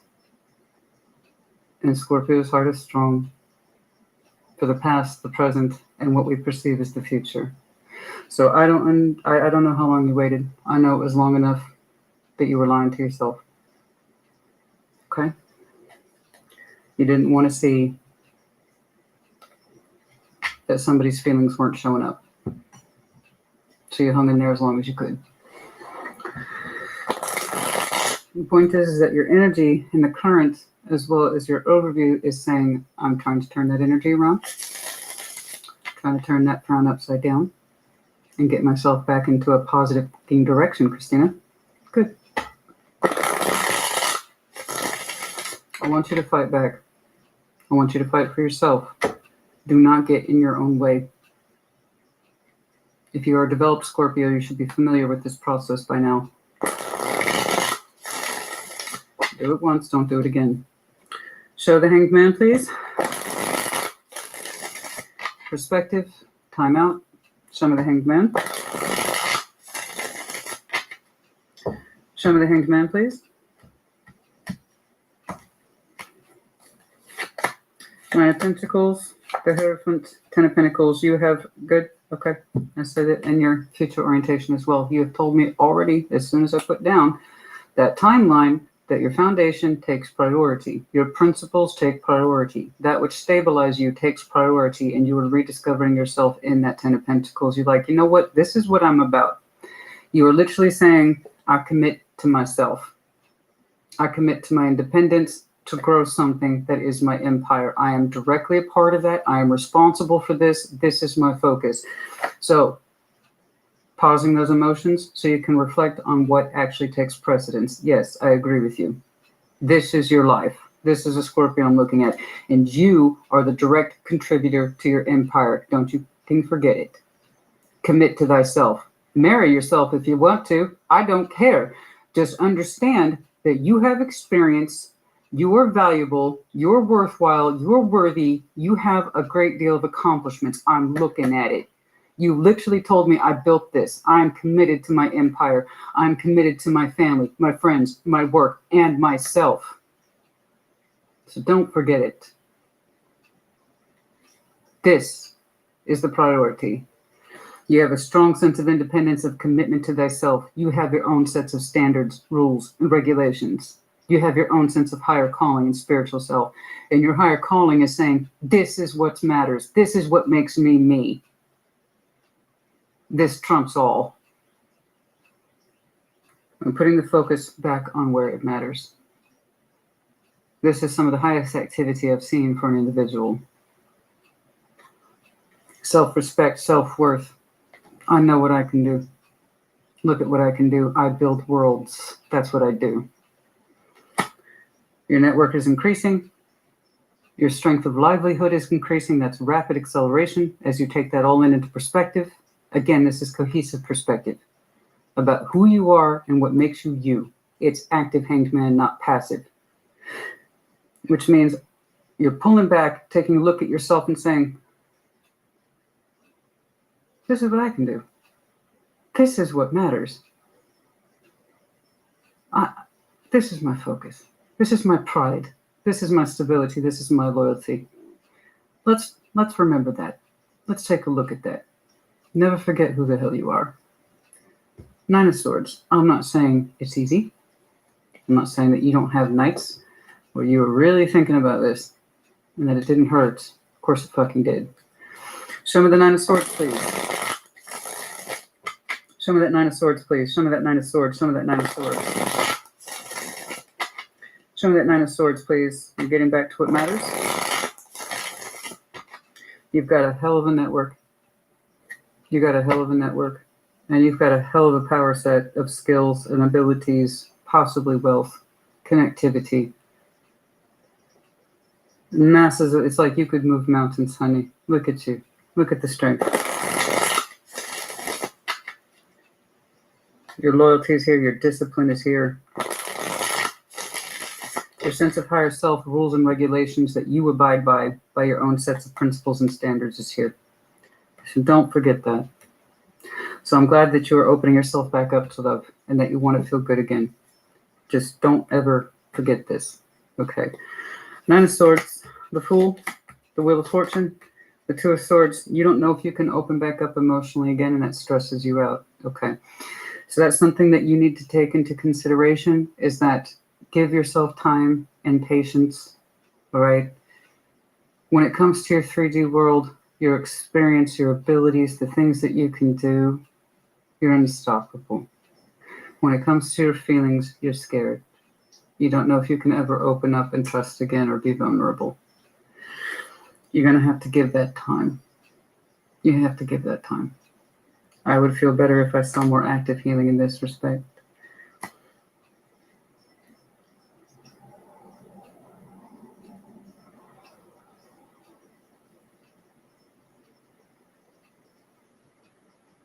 Right now I'm defaulting to that's you.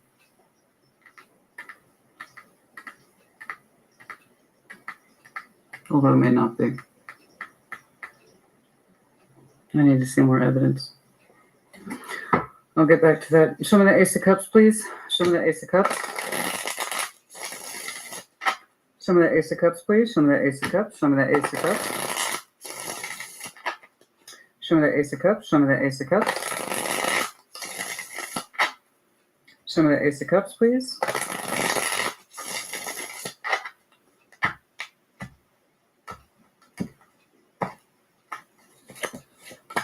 Judgment, the Empress, the Lovers.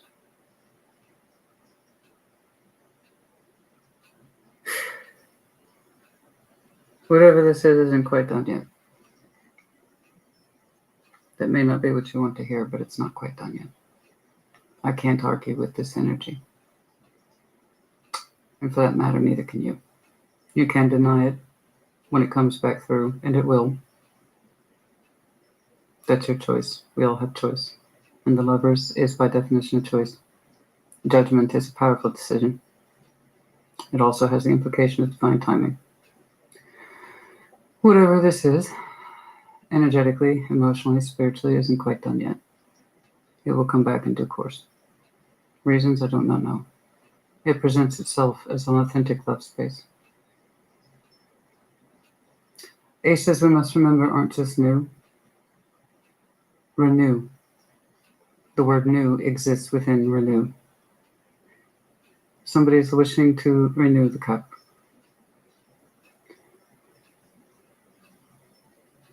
And I have to admit there's a certain power in it that is astoundingly high and even authentic.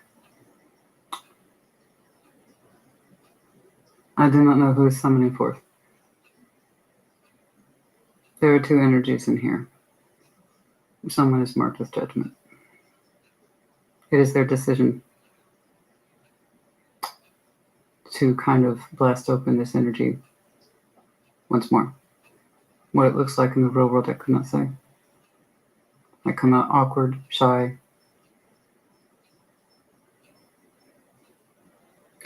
But so long as we're not deceiving ourselves in it this time, and we feel like we're not being deceived, then you take it from there. All I know is it's not done.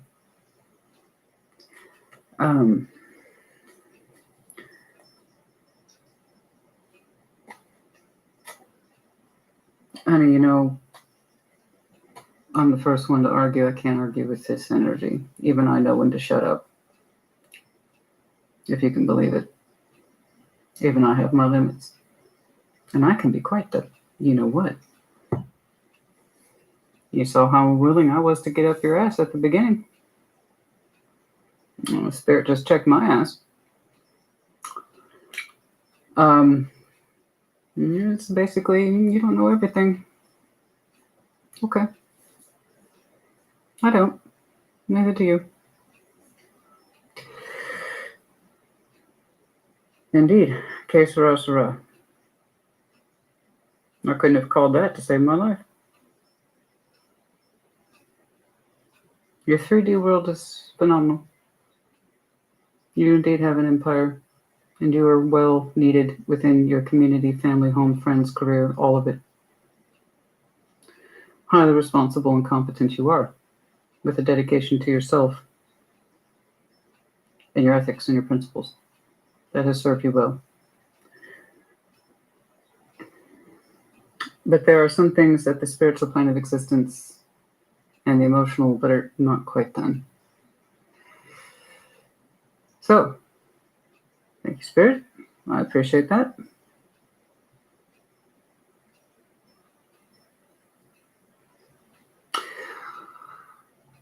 I can see where you deceived yourself in a soul bond. You stayed in it way too long. Waiting for what? Evidence of feeling? Probably. Then you walked.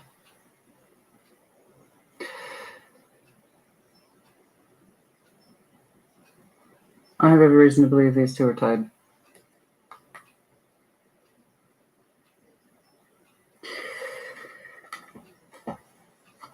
Oh, that's kind of what you call a magnificent re-entry, honey. That's, I just don't know how it takes shape in the real world. Could be shy, could be bold, could be simple, could be complicated. I don't know. But we don't really argue with that. I do not know when it will present itself. It just seems to be very, very sincere, and you're contemplating it. Okay? I see you contemplating it with that Page of Pentacles. Should I invest in this? The energy is magnificent. And I don't know what they want. I just know that the respect is here. Somebody sees the other as the Empress. Could be them, could be you. The bond is the same and mutually experienced. So long as it indeed comes from the heart and is more recognizable than when you left it, then you might well consider it. In other words, it has to be real or authentic. Okay? Only you could have a reading that dramatic. Actually make me pause.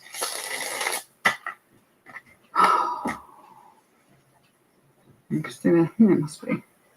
How else can you possibly be expected to get my attention?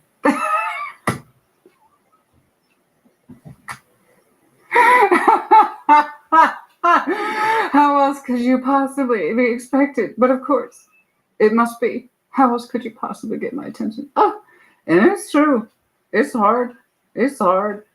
It's our number one complaint. It's our number one complaint. Why is it so hard to get Scorpio to pay attention to me? You really don't want me to answer that. You really don't want me to answer that. It's honey. It's a calling. It's a feeling. I don't. Some people say Scorpio choose you. You don't choose Scorpio. Scorpio chooses you. And even though that feels egotistical, there is something in that. There is something in that. I don't know how to explain it. If you can make a Scorpio look at you,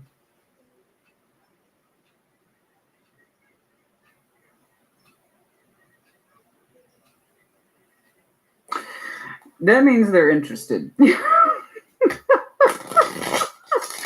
But if they're not trying to catch your eyeballs, it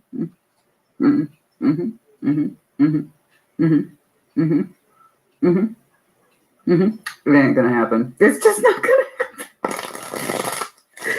Show me that Page of Pentacles, please. Show me that Page of Pentacles. God, we mate with our eyes first, don't we? So if we're not trying to have eye contact with you, essentially we're not trying to mate with you. That's typically how it is. Same that Page of Pentacles, the Knight of Pentacles, the Hanged Man. Oh, the Ten of Swords. Oh. Somebody else is telling me they had perspective too. Somebody gained some insight. It seemed like there was no movement, and now there is. Somebody gained perspective through an ending, the Ten of Swords. It was painful perspective, but nevertheless, it was still perspective. It's a slow energy, Knight of Pentacles, but it arrives with some quality, slow as it may be. Somebody's saying they had some insight regarding the ending. It's either you or them. I do not know. You showed me Hanged Man for very different reasons, which is why it makes me think it's not you. But it could be. Somebody also had active Hanged Man here, specifically inside of the ending. And no matter how seemingly slow on the surface, nevertheless, there's still movement. How interesting. Six of Wands, please. It's at the heart of the reading, so I know it's an imperative lesson. Show me that Six of Wands, please. Show me that Six of Wands. Show me that Six of Wands. Show me that Six of Wands, please. Show me that Six of Wands, please. Which I've already seen for you. It was over here in your opening with the manifestation. And generally speaking, you just want to harmonize with a cup that feels right to you. Justice. King of Cups, there you are. Your energy is reacting very strongly to this. Very strongly. It feels right to you. In other words, it feels like you've been corrected emotionally and spiritually. It feels very balanced to you, whatever this is. And I have a reason to believe it's a sharing of insight that immediately puts you at ease and also makes you feel justified. Your King of Cups is here, and also your Knight of Wands. Your emotion, as well as your intensity towards this person, is revived, and it feels confident once more. Also correct, justified, balanced, like you're being squared up with in the right ways. I can't argue with it once more. You were just manifesting to feel better again and to possibly just share a cup with somebody simply, easily. It was non-specific. Behind it was that you're trying to come out of a fight, the frustration. Most likely this. And in gaining insight and perspective, you feel corrected, like your energy's been corrected. Okay, so here is our passionate self right here. Okay, our water and our intensity with the justification of balance, harmony, and feeling good. You feel righted. You feel corrected. Your heart space has expanded, but with justification. In other words, you feel vindicated in that sense of, I feel better about this, and I feel better about us. I feel good about this now. They must have thrown some really strong insight on you. Perspective. The way that energy comes blasting through is no guarantee of results, but these are the results. Whatever it is that is revealed to you through this person's intermission of time out, it sets you to rights in many respects. What happens after this, I do not know. But I trust the energy. It looks very honest and forthright. And it comes from the heart.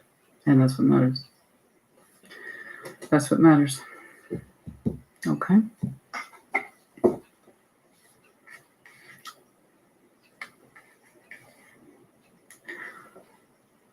I want to get back to that. Not yet.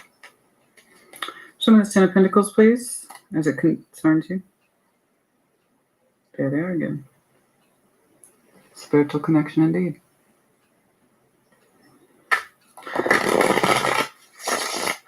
Show me that Ten of Pentacles. Show me that Ten of Pentacles. Show me that Ten of Pentacles. Show me that Ten of Pentacles, please.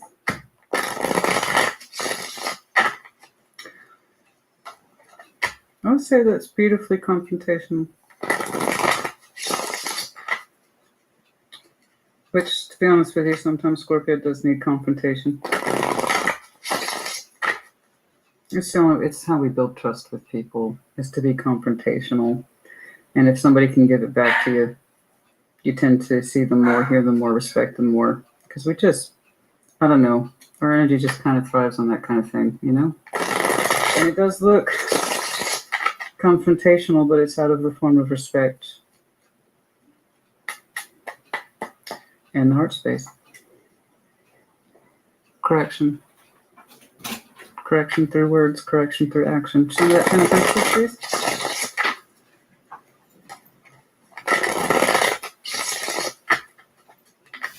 Show me that Ten of Pentacles, please.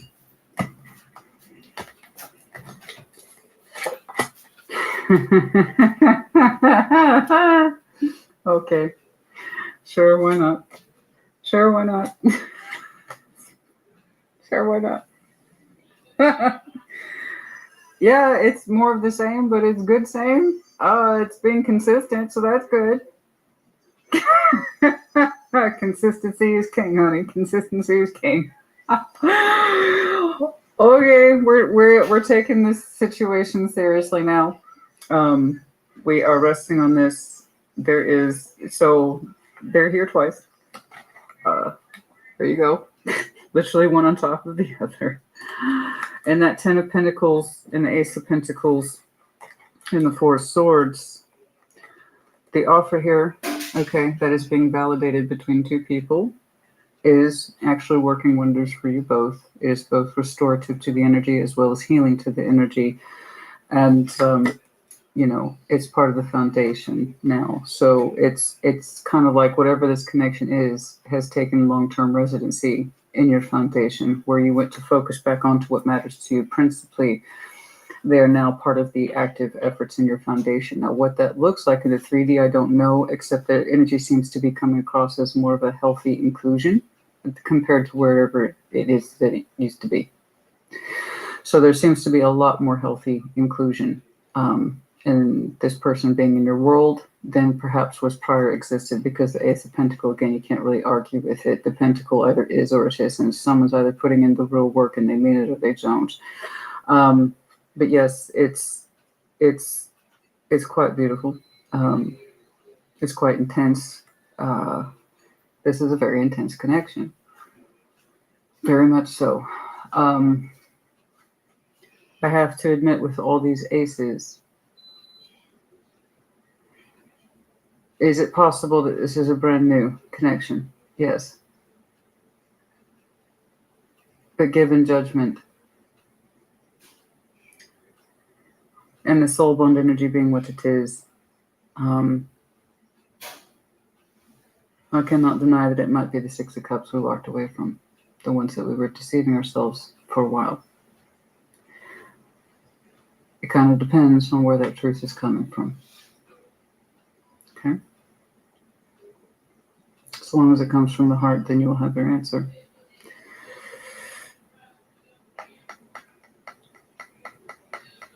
And this middle entry here, dead center reading, which, by the way, if you practice tarot, there's a couple things you should always pay attention to: your opening energies and your dead center readings. And the dead center energy just doesn't feel like you. It doesn't. I'd tell you if it does, or would. I don't have a problem with that. I already kind of squared you up at the beginning. The middle doesn't feel like you. It feels like slow outside perspective about pain and endings that's being presented to you. Truth.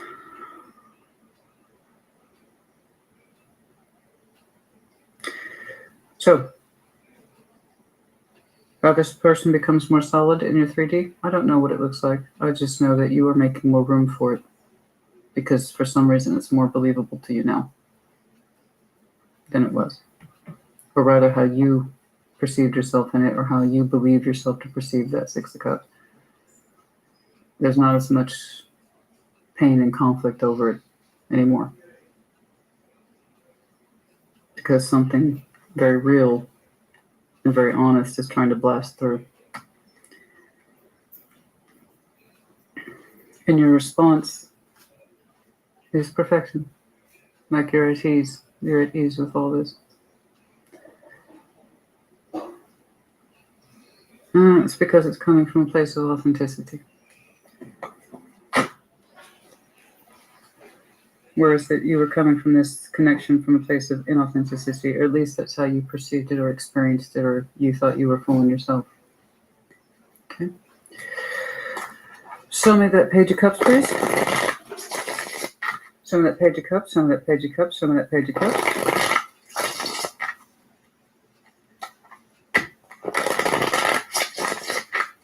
Show me that Page of Cups, show me that Page of Cups. A little bit of heart space, trying to keep your heart open. The other person's, I do not know. Nine of Pentacles, Three of Wands, Nine of Wands. Quite enough energy here.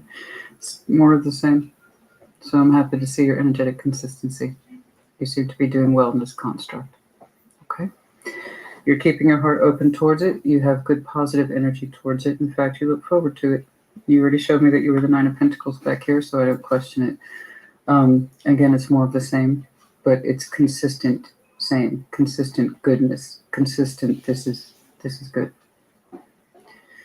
You are feeling very well. You have a lot of energy in the general sense. Again, we don't really know how to extinguish or separate our passion from our feelings. It worked well for us when we used them both. And it's one of our natural pros. You're just showing that you have a lot of energy and that you feel good. You feel very good, standing in your own power, doing your own thing. You keep your energy open towards this in a way that makes sense to you, and it feels good to you, and it feels right to you. Okay? You're the Four of Swords. Healing, restoration, contemplation, introspection. Show me this Four of Swords, please. You're still learning.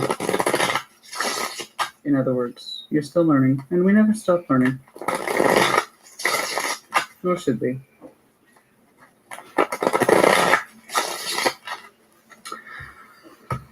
Which reminds me, I have tried my hand at shorts on YouTube, and I'm enjoying it quite a bit, actually, more than I thought I would. I thought it would be some begrudging thing I had to do. It actually is turning out to be quite fun. So hopefully you have seen them, but I promise you the shorts, and I've been having to reassure everybody about this, will not replace in-depth readings ever. You want to succeed in YouTube, honey, you got to play the game. So hopefully the brief tarot shorts will help, and then I also have some funny ones, satire ones as well. I hope you enjoy them. I'm hoping to make them a regular feature because they don't take too much work. Which is good because shorts don't pay very much.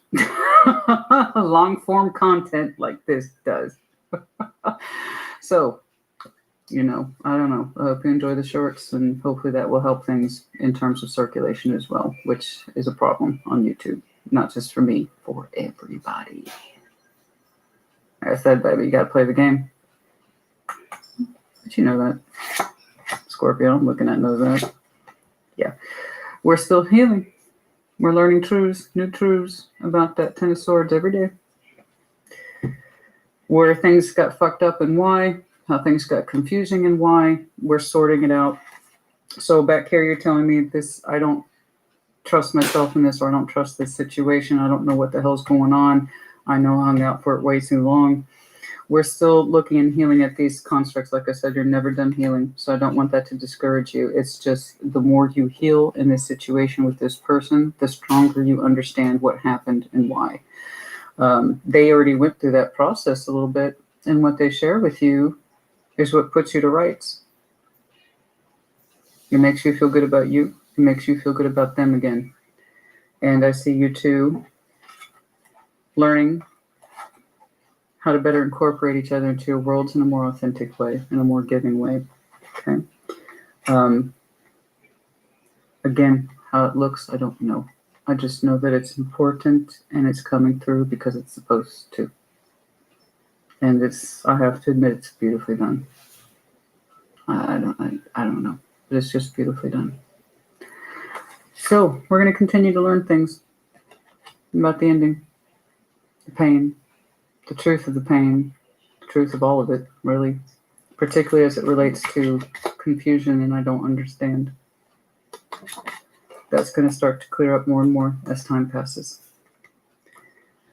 Just know that I see the strength of this building in a way that you can trust it more because it's showing up more in your foundational world. So that tells me you're starting to trust it more.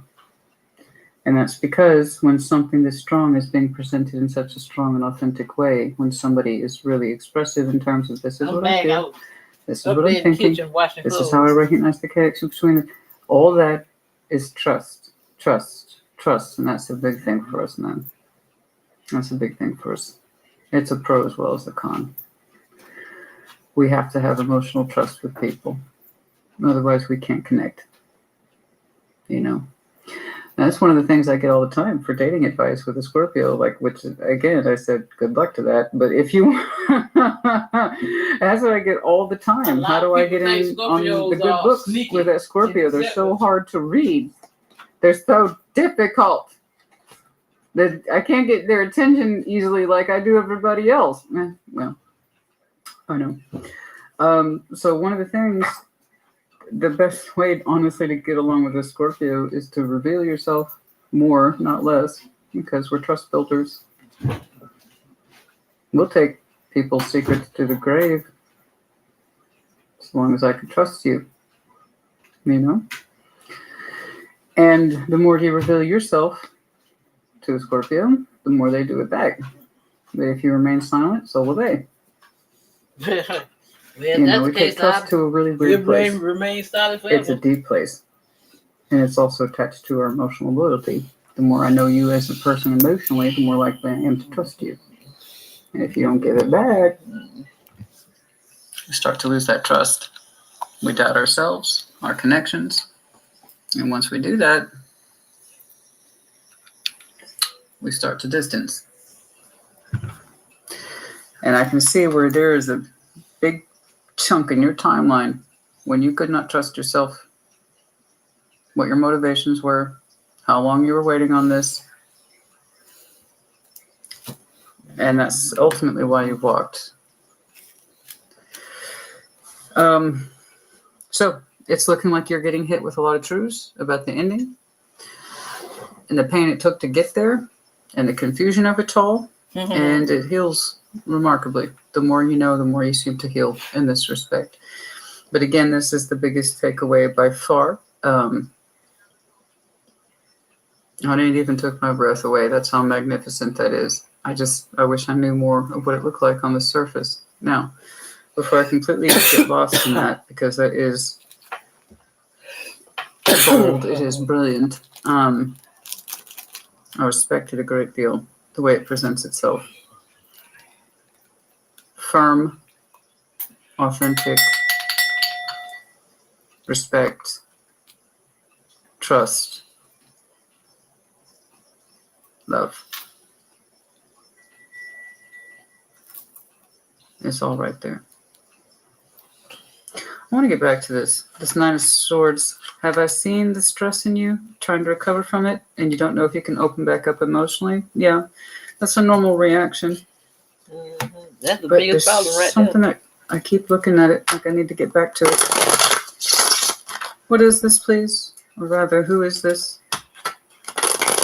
Again, I'm not convinced it's you. Some of this Nine of Swords, the Fool, Wheel of Fortune, Two of Swords. What is this? Show me this. What is this, please? What is this, please? I see you healing with this strong connection.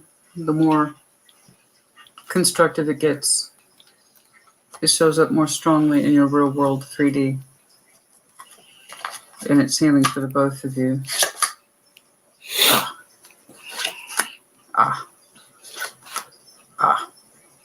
Okay. 606. I believe this is the one we broke from. Okay. They felt it in a very different way compared to you. You're showing me I can't trust myself, therefore I cannot trust this connection. Somewhere in here you said I fucked up. And that you were being self-deceptive, waiting on this energy to present itself in a way that you could understand. They're showing me distress for very different reasons. Five of Pentacles, Nine of Swords, the Star. When we broke from this, somebody felt like they broke from their desires, with the Star having much long-term consequences attached to it. Which means it's not like getting a candy at the candy store. Okay. It's like saying, shit, this always felt like it was part of my life and now it's not here. And I didn't know that until I couldn't feel it or access it anymore.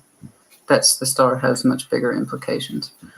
I'm not saying they're dying without you. What I'm saying is that they hurt quite a bit in the aftermath. I wasn't convinced that Knight of Swords was you. I had every reason to believe it was. But the way you were processing things so well made me wonder if that was actually you. It hurt. It hurt this person a great deal. They felt abandoned. And Nine of Swords, that's a lot of mental pain, mental stress about the break.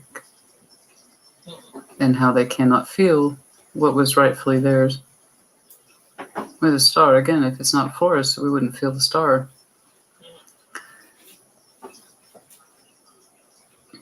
That's a lot of mental stress. And a great deal of pain. All up in the head.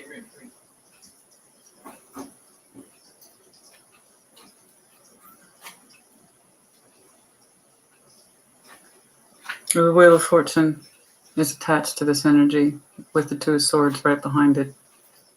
They were overdue for saying what it is they needed to see. They were overdue for feeling what it is they needed to feel. It was time to take the blindfold off a long time ago. That's a very, very, very slow blindfold to take off.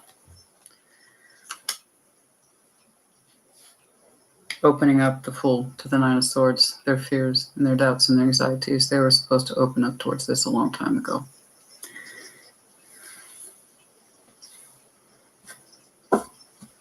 That's a lot of pain.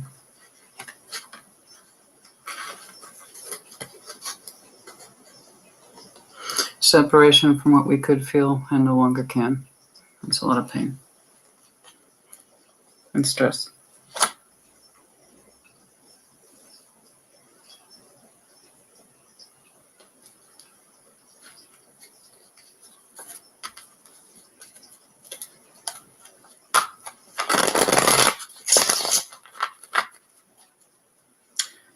Well then, perspective was slowly gained about the ending. Something about the pain is triggering the response, and that I'm learning from the pain.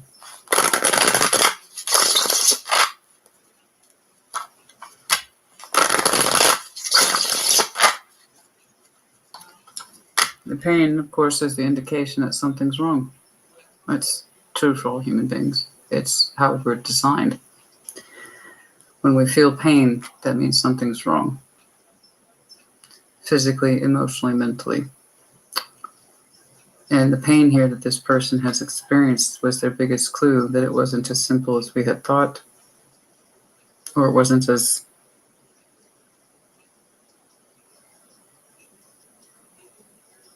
it meant more to us than we understood.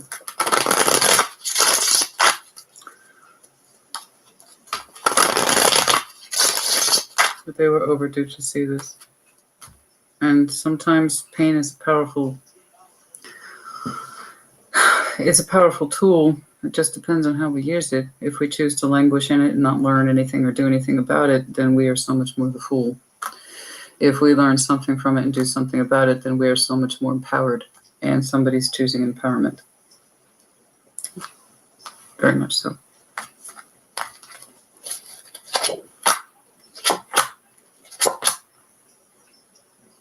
What we learned has changed things. That's exactly what I was saying. What we learned changed things powerfully so. Whatever triggered the tower, triggered the timeline for change.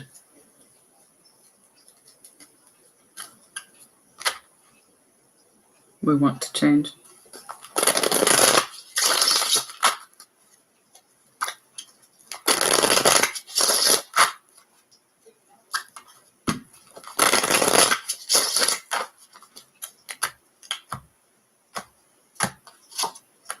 You heard from the magician.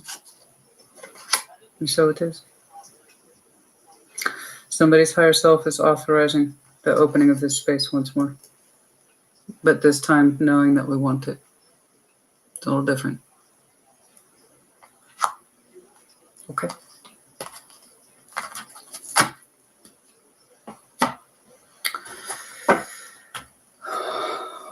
Okay. Judgment automatically tells me it will come in when it's supposed to come in. Divine timing principles are at play. But for the sake of humoring us, we'll do a time check. But it'll be when it will be.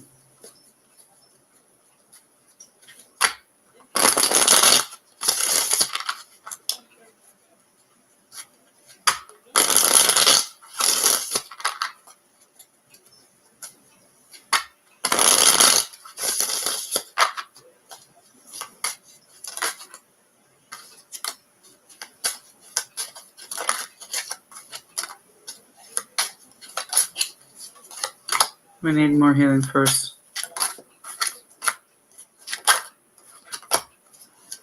Yeah.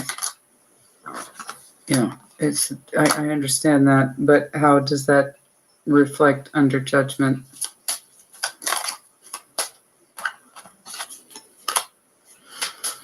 Only when the anxiety comes down and we know that we can realistically balance with the other person and stop pursuing our own sense of frustration and anger and anxiety and understand the situation for what it is. Only when we are willing to open up from an authentic place to actually heal will we know what to do. Until then, somebody remains confused about what to do.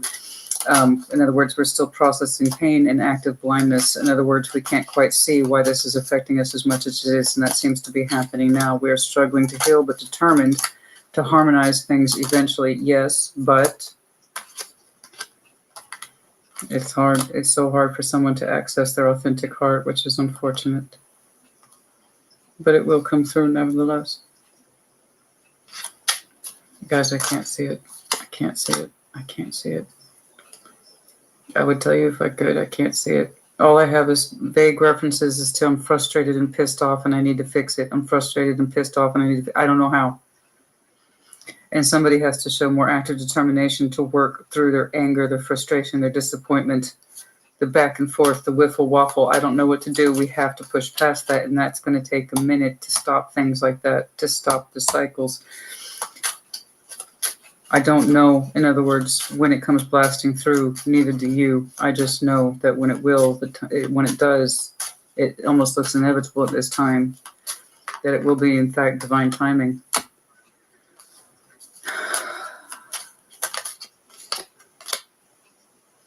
Somebody still has to post past their pages and really look at themselves, their energy, where it's coming from, why, where does it want to go.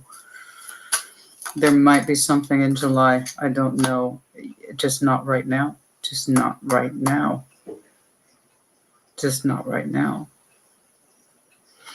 To get to this kind of energetic blast, if you will, it's almost like your last reading where I saw was a unicorn who didn't know they were a unicorn. Well, I think somebody's trying to realize that they're a fucking unicorn.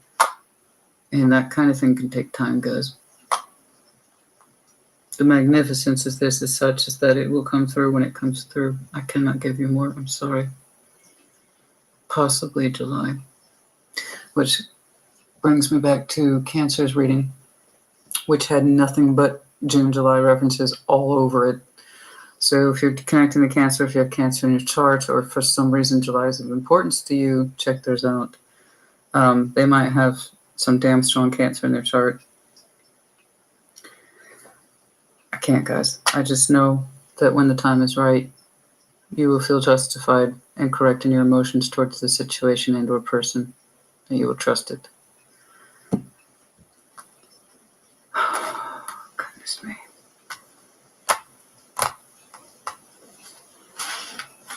Goodness me. They were all touching each other. That sounds like the title to a really bad song. And they were all touching each other. God, help me, don't tell me that's a real song. That sounds horrible. I think that sounds like a really bad song from like the 80s or something. One that probably should never have gotten past production.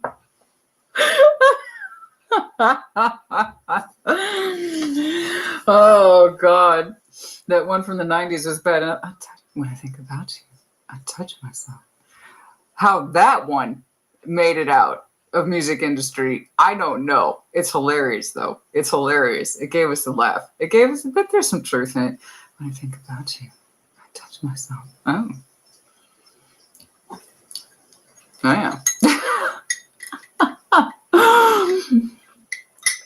I don't know where they came from, except I just kept seeing how they touched each other. Past, present, future. Consistently, it shows. Under a very strong spiritual guidance that shows up in the energetic world as well as in the 3D. I see you making more space for it in your foundation, and they make more space for you. In some way. Again, Cancer's had a very similar theme, so you might want to check theirs out. We're learning, we're growing, we're healing. I'm sorry this person went through so much pain. That's a lot of pain.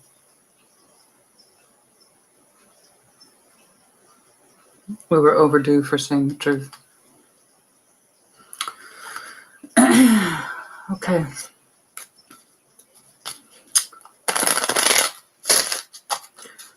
I don't want anybody else either. Damn. I don't want anyone else when I think about you. Jesus, why is that in my head right now? Worth waiting for, divine timing, as we've discussed. I do not recommend waiting ever. You have to get on with your life. You are ultimately responsible for you. And the Scorpio I'm looking at, you already did that. And that's how you came to distrust yourself, this connection, the person, the both of yourselves. Okay. It might put you in a position of walking away. We don't wait. Sometimes we have to take actions to move forward, and things will reveal themselves later in time. But waiting can just ultimately cause pain. What this means, worth waiting for, is that sometimes things aren't at play right now. That makes you no less responsible for moving on with your life, especially if you think you've done a bad deal, or if you were participating in something you shouldn't have been, or etc. It's all distrust for yourself, for the other person, and in which case I agree. If you cannot trust yourself or the other person, you gotta walk. Because nothing good will come from it if you keep hanging in there. You'll just get more of the same. And what do I say, guys, all the time? Some of you are quoting me right fucking now. Same plus same equals same. So you do not wait. This is hearkening to divine timing. You still have to hold yourself responsible for your own 3D movement. Okay? And if something is for you, it will not pass you by, even if it seems like on the surface it did. There's other things at play than what we do for the day. This is behind the scenes energy. Things have to develop. Things take time. They take insight and understanding and a willingness to push past our fears and our egos, to be self-empowered, to claim for ourselves, to say, this is my truth. This is divine timing at play. Your love life is ascending to a higher level. Yes, I see that. And once this energy reintroduces itself magnificently, you have more to trust. I see it almost immediately. You have more to trust. You seem to have more to work with. And you are, in fact, here's the reentry, magnificent, I might add, if not breathtaking, to the realistic development, where it comes into play in our 3D world more constructively. As if you allow it through. I'm not talking about exes that qualify as abusive, etc., etc. This is not that. So I don't want to hear it in the comments. If it was a bad job, you know it's a bad job. Okay? I'm not talking about that clearly. It's really frustrating. I don't know why people watch tarot just to describe a horrible person that does not in any way meet the qualifications. I think that some people just want to see the worst in others because they themselves got hurt. That means we have our own inner work, our own inner shit to deal with and to heal. Hurt people, and people who don't resolve their fucking issues will hurt other people. They will do to others what was done unto them. Scorpio, I said, looking at, walked from this because they understood they were participating in something that was probably not in their best interest. They were hurting themselves and shooting themselves in the foot. That means admission that we fucked up. Understand? That means there's no room for denial here.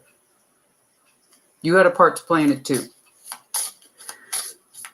Eventually, I seen you do the right thing and concentrating on what matters. Yes, you deserve love. You both do. You deserve love. You are lovable. Okay?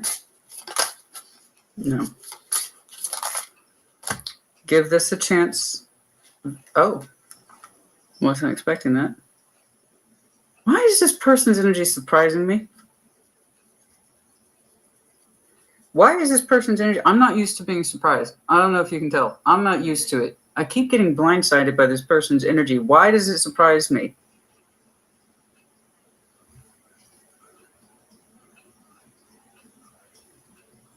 I keep getting blindsided by this person's energy. It's like they're surprising even me. I just keep not expecting this. Huh. Anyway, I'm sorry. It says very soon. I thought this might have taken a while. I couldn't get a timeline. Very soon. You'll have the opportunity to give whatever this is a real shot, a real chance soon. In other words, for some of you, judgment is soon. It's not yours. Very soon. You need to decide on what you want because it will be presented to you.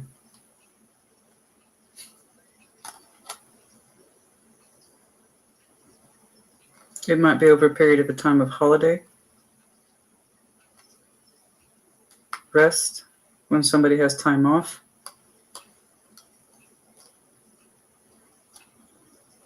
Huh. Yeah, I know you did.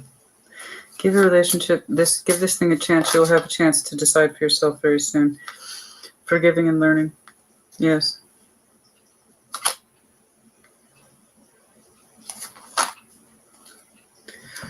Okay. Oh, well, there you go. It is what it is. Okay. Child, some of you have a child. Dependency, somebody might have dependence. Confirmation for some of you at the 18th, for some of you might be important. But if you do have children, that would explain straight away why I saw that 9 of Pentacles to the 10 of Pentacles. Like I said, the responsibilities of the 10 of Pentacles is extremely wide. Okay. Showing me sense of strong-willed individuation as the 9 up to 10. So I'm looking at highly responsible Scorpios, and that means some of you are parents, yes. And that's, again, why I saw such a huge emphasis to that. It's almost like you're saying, you know what? I don't know about all this, but I am committed to myself. I don't know where the 10 went. There's 10 in here somewhere. I'm committed to myself, my foundation, and part of that is my family. Especially if you have children, they are your priority as well as your immediate responsibilities. And it's kind of like, you got to remember that. That is your focus. Put your energy back into that. Okay, what else, please?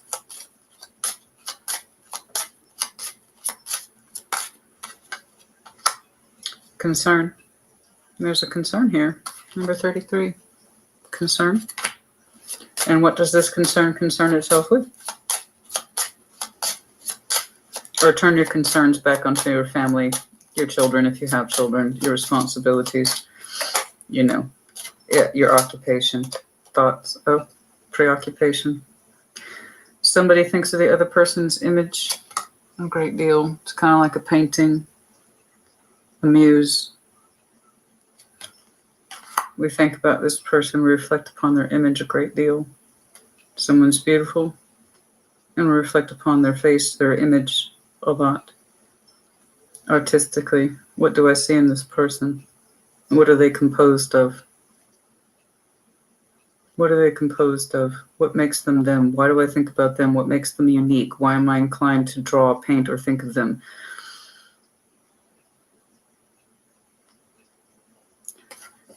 Occupation.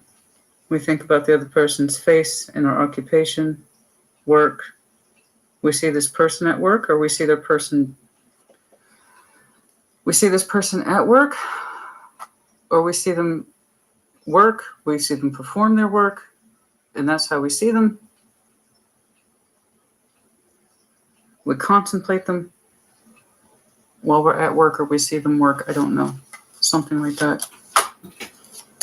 Somehow somebody has a distinct vision of the other person and what they represent through occupation. Marriage. Number 3. Poverty. Oh. Okay, this is odd. That's a little odd. That's a little odd. Coughing.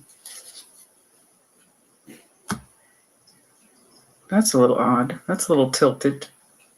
That's got me scratching my head a little bit.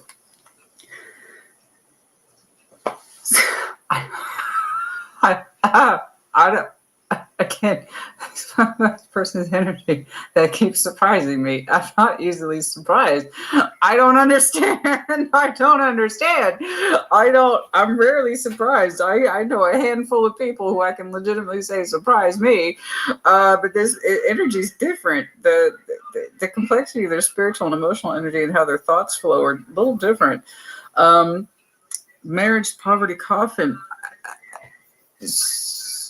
I don't know where this topic of conversation is coming from, but somebody wants to know how the other person gets by if they're not married and they have a kid.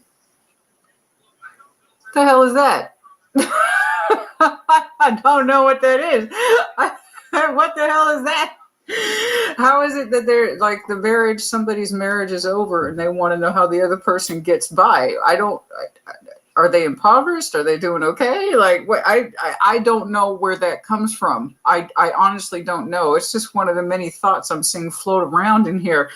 How are they not in poverty if they're not married or something like that, especially if they have a kid? I don't know how to explain that. The Scorpio I'm looking at, you're kicking ass and taking names, so I don't understand why that would even come up. I have no idea. Well, honey, you know, when you work hard and you get your income, and I don't know why that comes up. I have no idea. It's like, and somebody might be terrified of ending a relationship if it puts them in poverty, or they may not have any money. I don't quite know. It's just one of the many thoughts that are drifting around in the fucking, what's that thing called in Harry Potter where they put the thoughts into the thing, into the basin, the thing that holds memories. It's like there's just one of many thoughts that are. I can't believe I forgot a Harry Potter reference. I am shocked and dismayed. Oh my. I'm kind of disappointed in myself. I'm a nerd. I should remember these things. Oh. Anyway, it's kind of like that. There's a bunch of thoughts swirling around in here, and I'm just seeing random ones. I don't know. But so that's interesting. That's different. Adjudication 30, the official person. Yeah, it's kind of like, because they seem to do it all on their own. So how are they doing all this? I don't know. I don't know, but you seem to be doing well and thriving, so I don't know why that's even under question. It makes me wonder how much they know you then. And it's like, how are they getting by if they're singling a kid and they're married to them? Adjudication, the official person. Yeah, it's like they seem to be doing everything on their own. They're like the official person in their own little world. Yes, I know. Scorpio, I'm looking at, you made that very clear to me. That's not a surprise for us at all. It makes me wonder if they're familiar with Scorpio energy at all. Jeez. Not that I mean to be an asshole, but we tend to be masters of our own little empires, you know, and sometimes we let people in them and sometimes we don't. More often than not, we don't.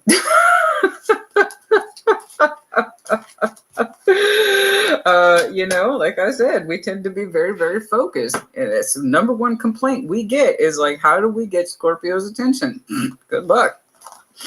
Good luck. It's more like, will Scorpio notice you? Yeah, I don't know. That's some interesting thoughts. I have no idea where that came from, honey, but that was interesting. That was interesting. Made me wonder how much do they actually know you. Like, how are they getting by? What do you mean, how are you getting by? You go out there, you take care of business, you earn your paycheck, you come home, you cook the bacon. That's what you do. I have no idea. I don't know. That was odd, though. Octopus, Cancer, Scorpio, Pisces. Yes, of course. The star. Yes. Yeah. I know. Being somebody's star, as we saw. S.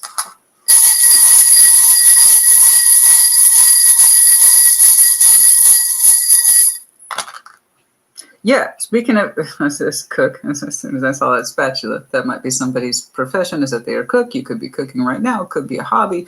Somebody here might really enjoy their food, particularly cooking. Yes, L, cats, highly intuitive. Y, S and Y, that's it. Yeah, and a goldfish, Piscean energy.